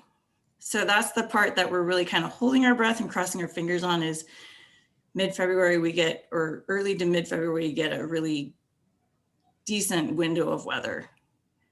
The next part of that would be the striping, the basketball court striping, also weather dependent. So those are the two things we're really hoping the weather cooperates with us when the time comes. They're planning on running the playground in after the asphalt's laid based on our timing right now. And then as of today, this morning, the masons were on site and starting that exterior wall rebuild. The things that are probably look the most undone, but are actually pretty quickly done once these things get into play are the stormwater facilities on that site. So next week, they're getting the liners put in those stormwater facilities, and then the material starts to lay into those stormwater facilities, and those will look done pretty quickly. Lastly, Filbert Run. I think on your report, you saw that the 30% was ready to go. We reviewed it as a staff. Playground selections, we're looking at the items that would fit and how they would lay out in that playground area. And then as we told you, I believe in the last PrAC meeting, working on those products that would be from the ground up for accessibility. I think the only other thing we've been kind of working through is there's that stormwater swale that runs through the park. Is that connection at the top of that swale where the outfall is. And just working around with planning and making sure we know how that'll flow and staying within the code compliances and widths and dimensions. So I've been working around with that a little bit. And other than that, everything seems to be going pretty smoothly with that. All of our signage is up for comment, public comment period. And I think the dates are all set in that report that we just gave you. So I think the only other thing that I'd probably let you guys know is Tyronis Woods and DC Lotterette are probably going to have some time extensions on their contracts. So we have the 7 days for the wildfire and smoke. We have some extreme weather days that we had that they weren't able to come out and work. And the only other big time extension is at Tyronis Woods. We had a vehicle incident. That vehicle incident took out 2 of our light poles by the parking lot. So it's between the sidewalk and the parking lot. Those are long lead items. And so we'll have to do a time extension to obtain those again, repair the electrical and the pedestals, the concrete pedestals, and then put the post back up. So just a heads up, I know there's damage out there and some of you have seen it or have been told about it. We are aware. We have a police report, and we also know that the vehicle owner has car insurance. So that will be attributed to the car insurance. So it's always nice when people carry their car insurance. Do you have any questions? I have, Tim has a question. So you did great work. Thanks. It's good to see progress everywhere. My question is in regards to Tyronis Woods Park, and I understand that there's some, or were going to be some pickleball courts over there. And could you tell me the status of that? Those would be considered phase 2. So within our budget and our ability to fit everything in our budget, some items were left for phase 2. So the multi-sports court, not specifically pickleball, they're multi-sport courts, and the skate park area were left off for a later phase. Any timing on that? That would be part of our budgeting and our capital improvement plan. So we'll have to kind of work through that with Kendall when we do the budgeting. Thank you. Brent, you had a question? Yes, I do. Thank you. Hey, Denise, thank you very much. So with the, the contract extensions, do we have like a ballpark figure of when both Tyronis Woods and DC Lotterette Park will be commencement or inauguration or ribbon cutting? Yeah, so Tyronis Woods, there is an opening ceremony and it's currently scheduled for May 15th. Okay. And then DC Lotterette, because of the time extensions and some of the weather components to get the last items completed, we're looking probably March-ish, mid-March-ish, but we haven't set anything for an actual time opening or a ribbon cutting because of, again, weather. So as soon as we know that we will be completing those and setting a weather window, then we'll move on to, and that the playground is actually delivering. Those components are really kind of time crucial. Then we'll set a date and we'll be working with the core team, the Girl Scouts group that was also involved in this project. Cool, thank you. You're welcome. Andy. Mine is more of a curiosity question because I end up going by the park, and I saw like a million plants sitting out there, and I'm like, gosh, I sure hope nobody steals them. Was there any theft of plants being gone? No theft of plants, no. Okay, good. We did have an incident where they're trying to break into the Connex boxes, Yeah. but they park their vehicle or machinery in front of it. So even if you break into the locks, you actually can't open the doors. Yeah. So lowest common denominator, we plan for it. Good. Plants are not a high commodity stealer. Yeah, plants. I figured so. Sean, you had a question? Nope. Okay. And then I had a question about the Tyrone S. Woods opening. Kendall, we had talked in the past about creating a list of attendees. I assume, are we working on that list, understanding that there's a possibility we don't know what the restriction, what the number might be, but we're assuming we might have a number, be it 50, be it 100, be it 200, we just don't know. Right. And so right now we're working off the number of 50. And we have been working with DJ and Cheryl Tyrone S. Wood's mom, working on the list, obviously giving Cheryl priority in regards to who she wants to invite. So we're holding out hope that as we get closer to May with the vaccine rollout, that some of the restrictions will be lifted and that we might have the opportunity to increase that number. But right now we're just being cautious and working off the 50 number for now. Can we, you think, even this early, work on a second 50 and a third 50 so that if the number's 100, we're ready to go? If the number's 150, we're ready to go? We will have those names in that process mapped out. One of the things that we're doing too, it will be streamed live for those people who can attend. So we're going to do our best to make sure that as many people as that we're allowed can be involved and will be a part of the process. How many followers do we have on the city's YouTube channel? Good question. And the reason I asked that is because I believe, and I'm not super techie, but I believe that if you have 1,000 followers on your YouTube channel, you can stream live mobile. So we could put it on the city YouTube channel. Is that not right, Sean? There's 293. So if the limit's 1,000, we're well under. Okay, 293. So yeah, because we can, you can see live on your YouTube channel, but the mobile piece, YouTube requires 1,000. So maybe we need to do a marketing campaign between now and May to bump that number to 1,000, and then we're set to go. So something we can look forward to. All right. Any other questions for Denise? Do we have a Facebook page? Yes, we do. We do. We could do Facebook Lives, but I'm sure there's a couple other options too. Okay.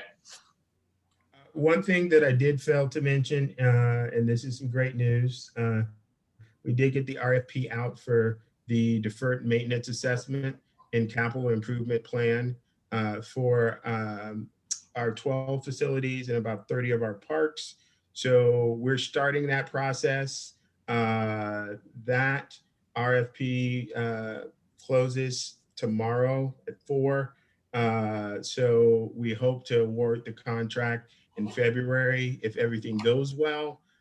From there, we hope to have a plan in place in the next couple of months, 2 to 3 months. And then we will have the consultant provide a presentation to PRAC and also the City Commission. And the hope is to have a 5 to 10 year capital improvement plan and to come up with options in regards to funding those projects. That sounds great. Okay. All right. Rochelle?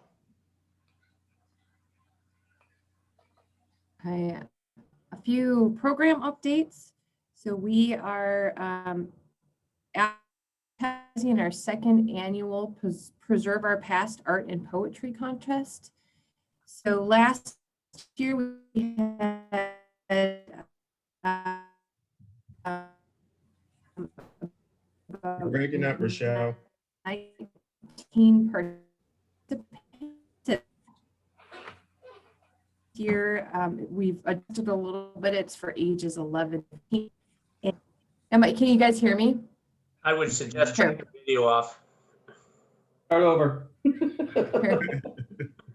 How's that? Is that better? Yeah. Yes. From the That's- beginning. No? Yes, good. Yes. Okay, ready? Restart. Doing our second annual Preserve Our Past Art and Poetry Contest. And last year we had 19 participants. This year we've adjusted it a little bit. So we're going to have 11 to 15-year-olds, and we're encouraging them to submit art or poetry that's historic focused. And we partnered with the Optimist Club, which thank you to them. They're our sponsor.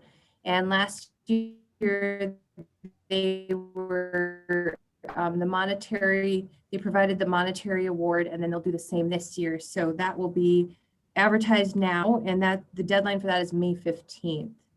And yeah, the current or last year's submittals are encouraging the kids and families to go visit those rotating exhibits, and we'll do the same next year. And we're hoping the schools will be back in session after the summer, and then those winning pieces will also rotate through the schools. And then the Ermatinger House, along with the Friends of the Ermatinger, is holding their third annual historic military firearms presentation. So we're going to do this virtually this year through Facebook Live. And there's flyers out talking about how to access that information.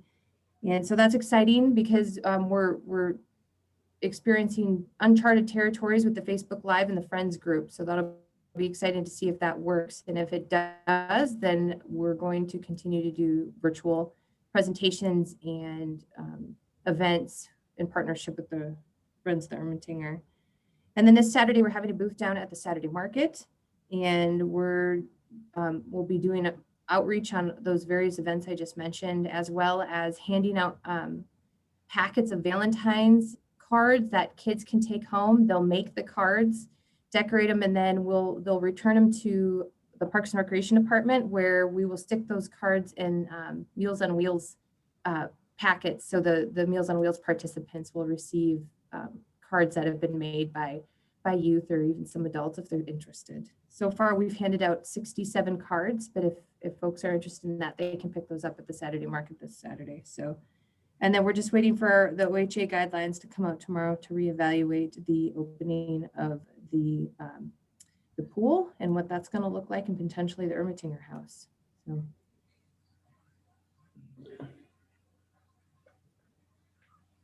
Any questions for Rochelle? Brent. Sorry, it's actually a question for Kendall. All right. Sorry. Okay, let's hold on that one then. We will come back to you though. Any questions for Rochelle on her report before we go back there? No? Rochelle, nice job then. Thank you very much. Thanks, Troy.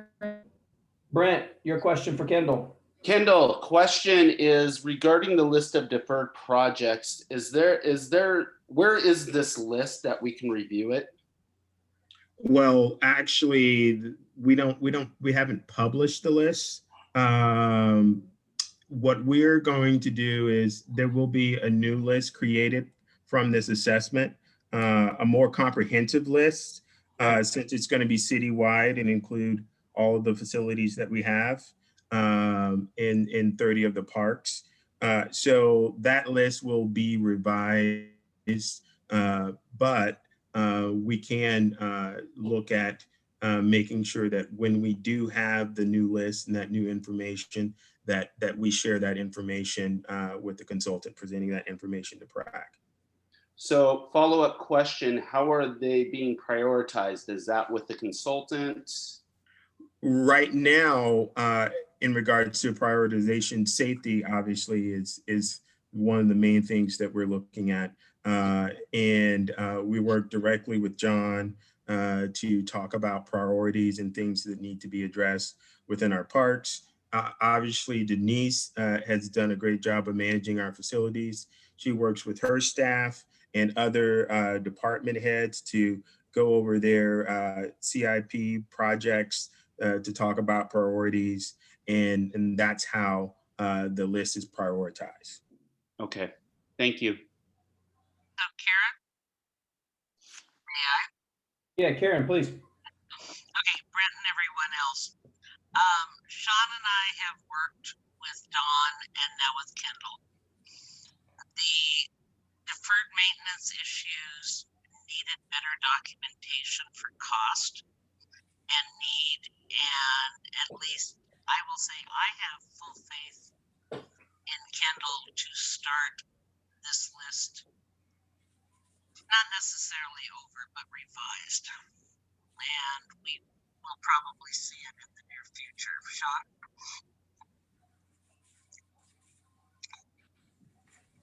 Okay, thank you. Okay, Kendall, any other staff reports? All right, Jonathan?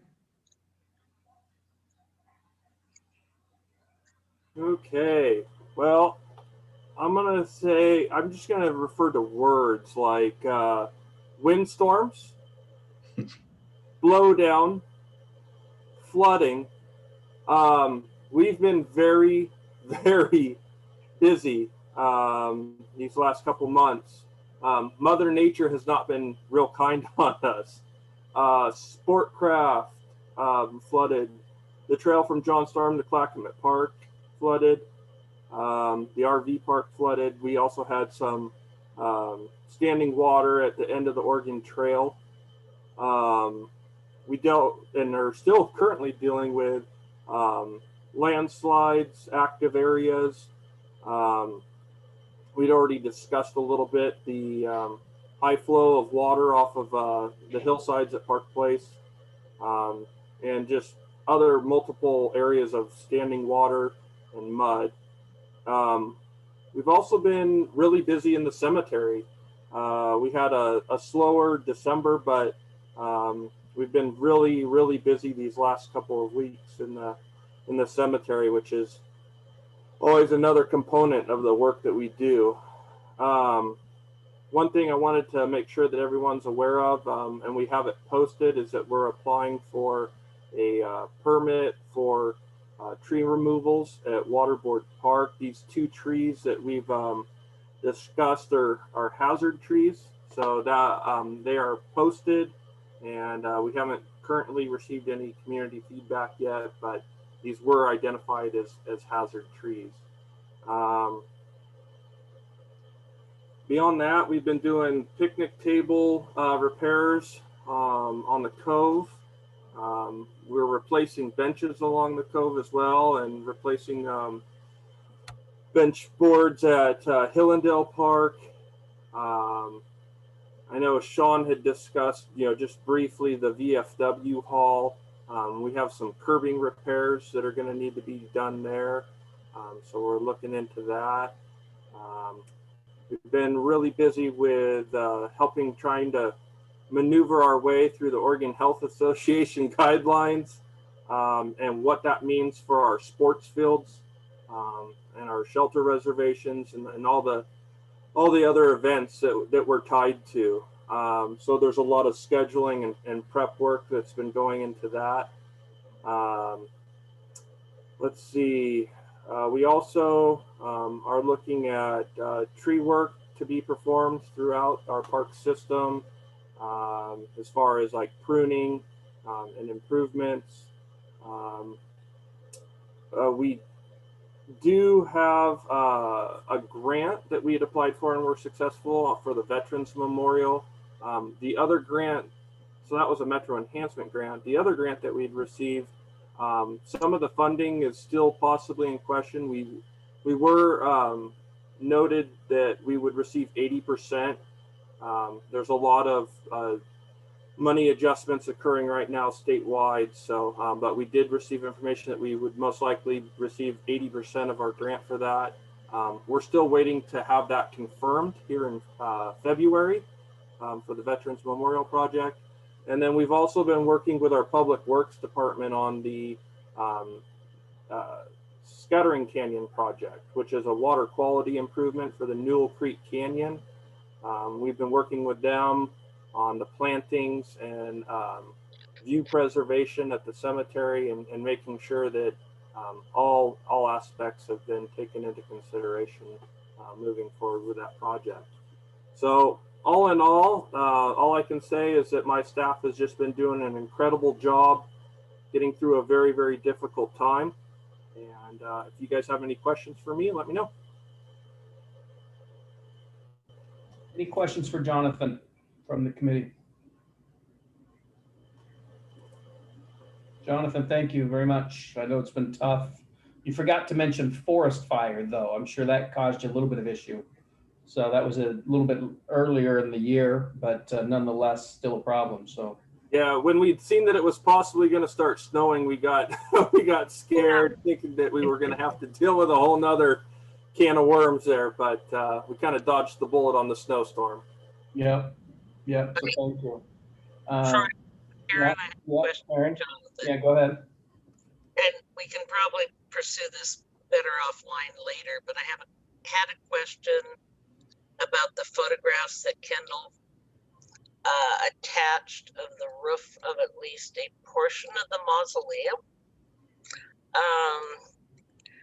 I do have to say that I was up there just before Memorial Day with two friends who are descendants of two generations of cemetery managers, sextons, whatever you want to call them, and noted that, well, okay, they at least needed a little power washing. But those roofs look interesting. And myself and many of my friends have family, parents, relatives resting under those roofs. What did those photographs tell us? So Karen, I'll take that. We went up and had some people do some cleaning off of the roofs and then evaluate. And then we had a different contractor go up and evaluate the roofs. We've known that the roofs are needing to be given a little bit of TLC, but over the bit of weather that we've had and some other wind and that type of thing, we found that there's a lot more accumulation on the roofs. So it just lichen and moss and that type of stuff have grown up on that roof. But with that, there's 3 to 5 layers on those roofs. And so we're starting to see pockets of air and buckling of the asphalt shingles or the asphalt layering. So those are flat roofs and they need some TLC. We've put in for the budget a few times and it's an astronomical lift when your budget's pretty tight. So we've put in requests, and I think that we're putting in another request with some quotes. This would be a bid project. They're well over $100,000. Right now, the estimates are well over that, double plus that. So we would have to go out for a bid to replace those roofs. So we are going into a budget process right now. And with that, that would be a capital item that we are putting forward. Okay, thank you, Denise. And having cleaned lichen, moss, and you name it off of headstones, yeah. After we maybe finish the Veterans Memorial Plaza, might be a fundraiser. But thank you, dear. You're welcome. Okay, Kendall, any other staff reports? Last one, Kathy. Good evening, everybody. The Pioneer Center is doing quite well, steady as she goes. We made it through the holiday season, delivering a significant amount of meals and Christmas gifts and also boxed restaurant meals to our seniors in our community.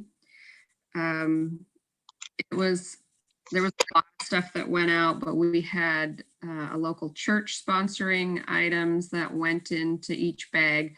lap blankets and coffee mugs with coffee. And the Pioneer Center provided some gift cards and See's candies from our donation account. We also had Public Works did a giving tree. So they got some individual gifts for some of our needy seniors, about 45 gifts that they wrapped and bagged up for us, which was really helpful. February, we're looking at, and we're doing about between 800 and 900 meals a week go out the door still. So we received a grant to support local restaurants that are minority owned. So we are sending out for Valentine's Day cupcakes from Fat Cupcake, some Valentine's gifts, some candies and little stuffed dogs that go with them. And then we'll also be sending out a meal from Super Torta that week before Valentine's Day. We're putting together a pizza party for a nursing home that previously we'd done quite a bit of transportation for some of their Medicaid clients. They really are the lowest income and most needy folks in our community, and they have not been able to get out of these nursing homes for 10 months now. So we're bringing the party to them. That also is coming out of our donation account. We are finishing up on our energy assistance. So historically in our community, people would come in and fill out paperwork with us, and we would help them get funds that are available through PGE to pay for back payments on energy, PGE, basically electricity, if they couldn't afford to pay their electric bill. And this year they were dropping off that paperwork or mailing it in so we could process it and then get it back out to them. So it was a touchless way that we dealt with it this year to keep everybody safe. So we're finishing those up.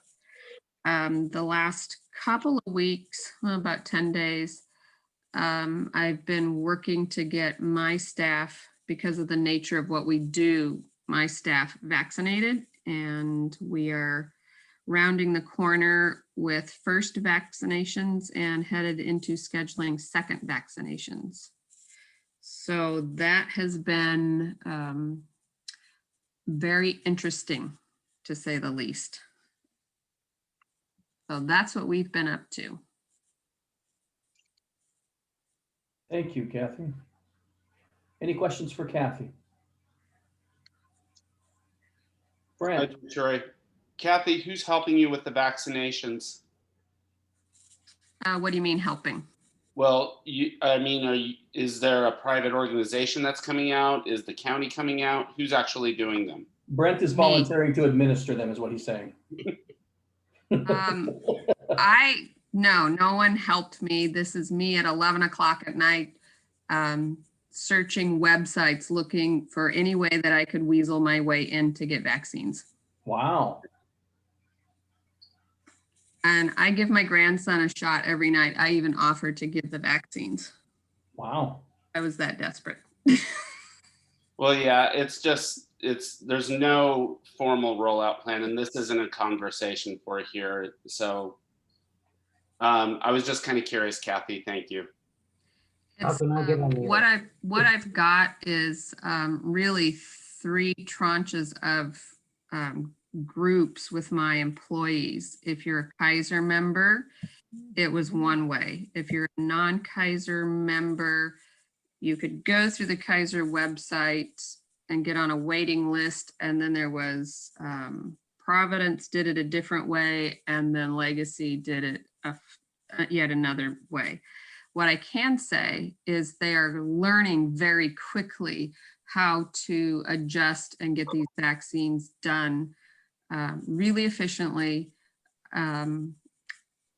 It's just they needed some time to work out the bugs, and they've done it pretty fast. My bus driver and I were part of a test group for Kaiser, and we got in and it went very fast. And once they figured out sort of the planning of it and the logistics, then they moved it to the convention center. And I was there today with a disabled client, and we were there about 2 hours because the line snaked through the convention center clear out into the parking lot. Wow. So there, once you get to where you get your shot, it just goes very quickly. It's just, this is a massive lift. If you think about how many people that we have to have vaccinated. And then when you think about like our seniors, they're not great on iPhones and by and large, not great on, reading through a very complex website. Correct. So that piece, I'm waiting to hear how we can help. We've got a great space at the Pioneer Center. I've reached out to the county. I've talked to Kendall and Denise and our HR person. So we'll see if they need our help, we're there for them. Thank you, Kathy. Kendall, any other reports? That is it. Okay, I have a question, Kendall. Earlier in your reports, you mentioned the application opening is closing here. Do we currently have you received any applicants for our position?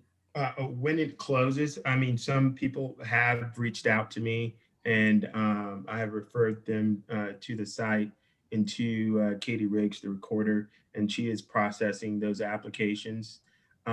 What we wanted to do was make sure that we had a clear closing date for receiving those applications.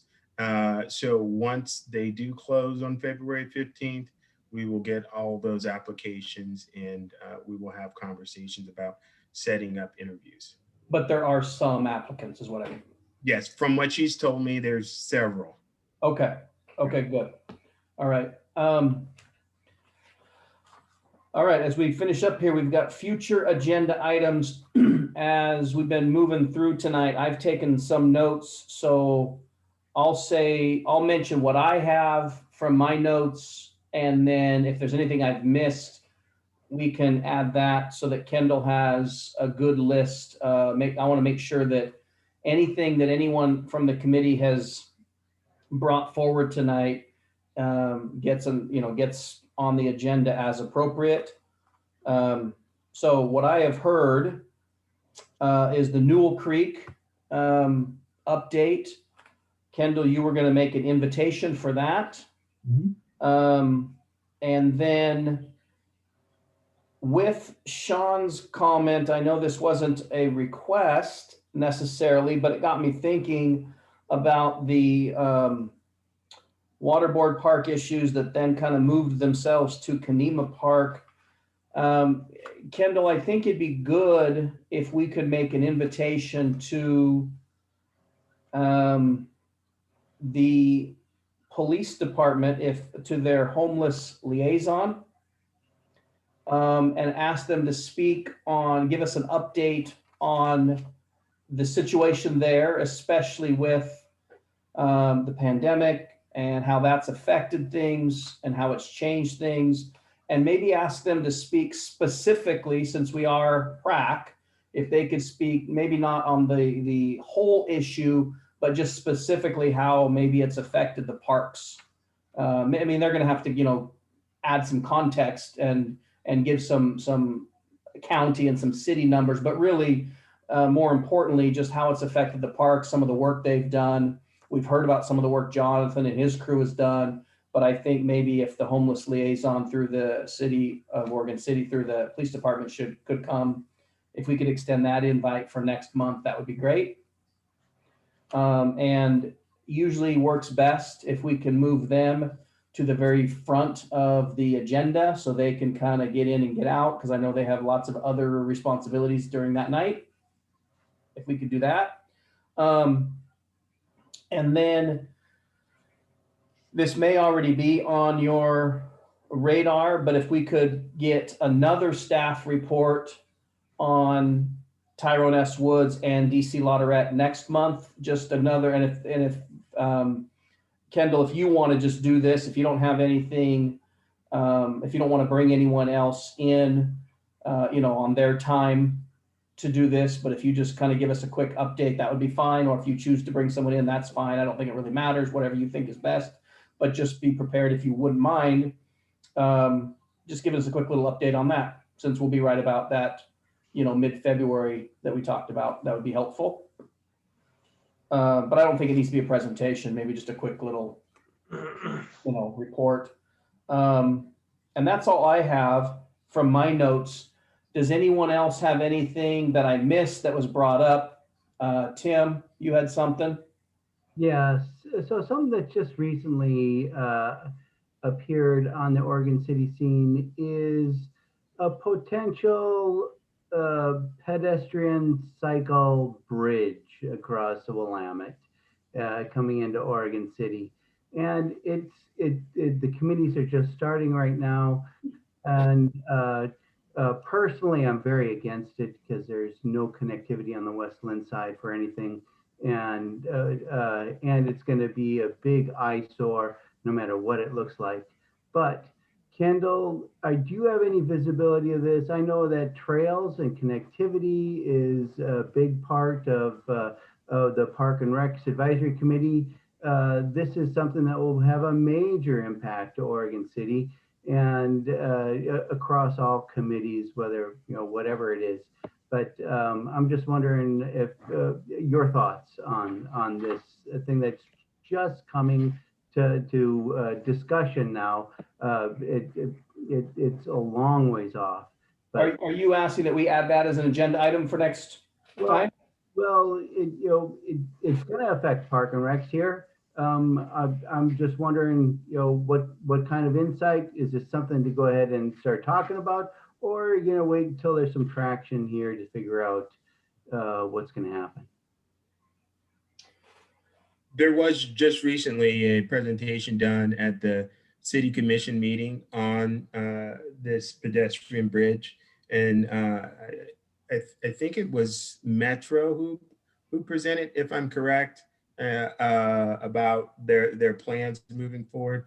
There's still a lot of things that they have to figure out, but I can reach out to see if we can have someone present some additional information on the status of the bridge, where they are in the process, if that is something that you guys would be interested in. I would, but it's up to the rest of the committee here. So, what do you guys think? Other members, what are your thoughts? If it pertains to Oregon City Parks, then I would say yes. If it doesn't, then it's kind of a moot point. I second what Andy just said. Kendall, where else is it being presented or discussed? You know what? I am not privy to that. I was just so aware of them coming to the City Commission to have the conversation, but I can look into that and find out where they are continuing to do presentations. I agree with Tim that it potentially could affect Parks and Rec. However, I also agree with Andy that we want to make sure we're keeping the agenda with things that really we should be discussing. So I would be interested, Kendall, if you know that it's on an upcoming agenda with City Commission, that maybe we find that out, and then maybe Tim, maybe that's something that individually we kind of tune into. In fact, Tim, if that's something that you want to do, and then if you find that based on that report, it's going to impact Parks and Rec, bring that back, and then maybe we have that discussion as a follow-up because of what you find. I got a question that I don't know the process procedures of the PRAC, or where we I mean, we can actually write a letter of support, like when we have further discussion. Can we provide a letter of support for or against something like this? Is that outside the scope of PRAC? I don't know. No, that we can totally do that. Like anything, we got to be careful, right? Because if we go writing something in support or against, we have to, because we're putting our name on it, we have to make sure that there's credibility with that. you know, if we're gonna, I'm trying to give an example, but if we're gonna support a park, then we're Parks and Rec, that makes complete sense. If we're going to write a letter against something, but there's absolutely zero impact with parks, we may as well not write the letter because they're gonna wonder why we're speaking about it, right? But if the letter states why we're against it and how it's going to negatively impact parks, then of course it's going to hold some water. So like anything, letters of recommendation, letters of support, or anything, we just have to make sure that there's some validity to it. Tim? I think that this whole idea, the concept of a ped bike trail or bridge is just gelling right now with Metro, ODOT, and everything. I mean, this is put together just because when they are building a bridge like the 205 extension or widening the lanes, by law, they have to go ahead and donate so much money towards ped and bikes. And they can't put a ped and bike path on the 205 bridge. So this is a distant plan B. And it is so far off right now that it's probably we're gonna have to wait a long time before anything gets anywhere near solid. So I just wondered if it was on your horizon. I mean, if you're looking at this, we're talking, you know, trails to the Kenema Bluffs. This is all connectivity. This is all about when the Willamette Falls Trail, or walk path right there, is going to be connected to something. And right now, the old bridge is the only connectivity to the other side of the Willamette.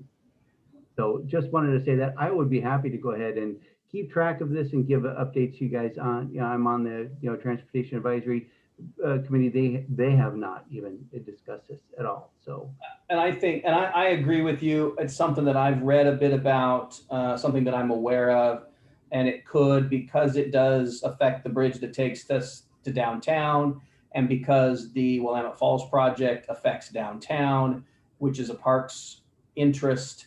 Potentially, it could be something that we need to pay attention to, but it's something, but we don't know. So, Kendall, if you want to find that out and even maybe email Tim and me what you find, rather than wait till next meeting. And then Tim, if it's something you want to explore and bring back, we could do that. And then Denise, you had a comment? Yeah, I think because Metro's championing this, that we want to see if they're going to, in some part, include this in the Oregon City Loop Trail, or if it's just the regional trail. Because if they include it in the Oregon City Loop Trail, then that's specific to Oregon City Parks. Yeah, and I think that's certainly worth exploring. So I think the first thing is, Kendall, if you can just find out if it's on a city commission agenda for presentation, and then maybe Tim participate, or, you know, as a public member of the public, just visit, be present, and then report back to us. We'll go from there. All right. Anything else any future agenda items?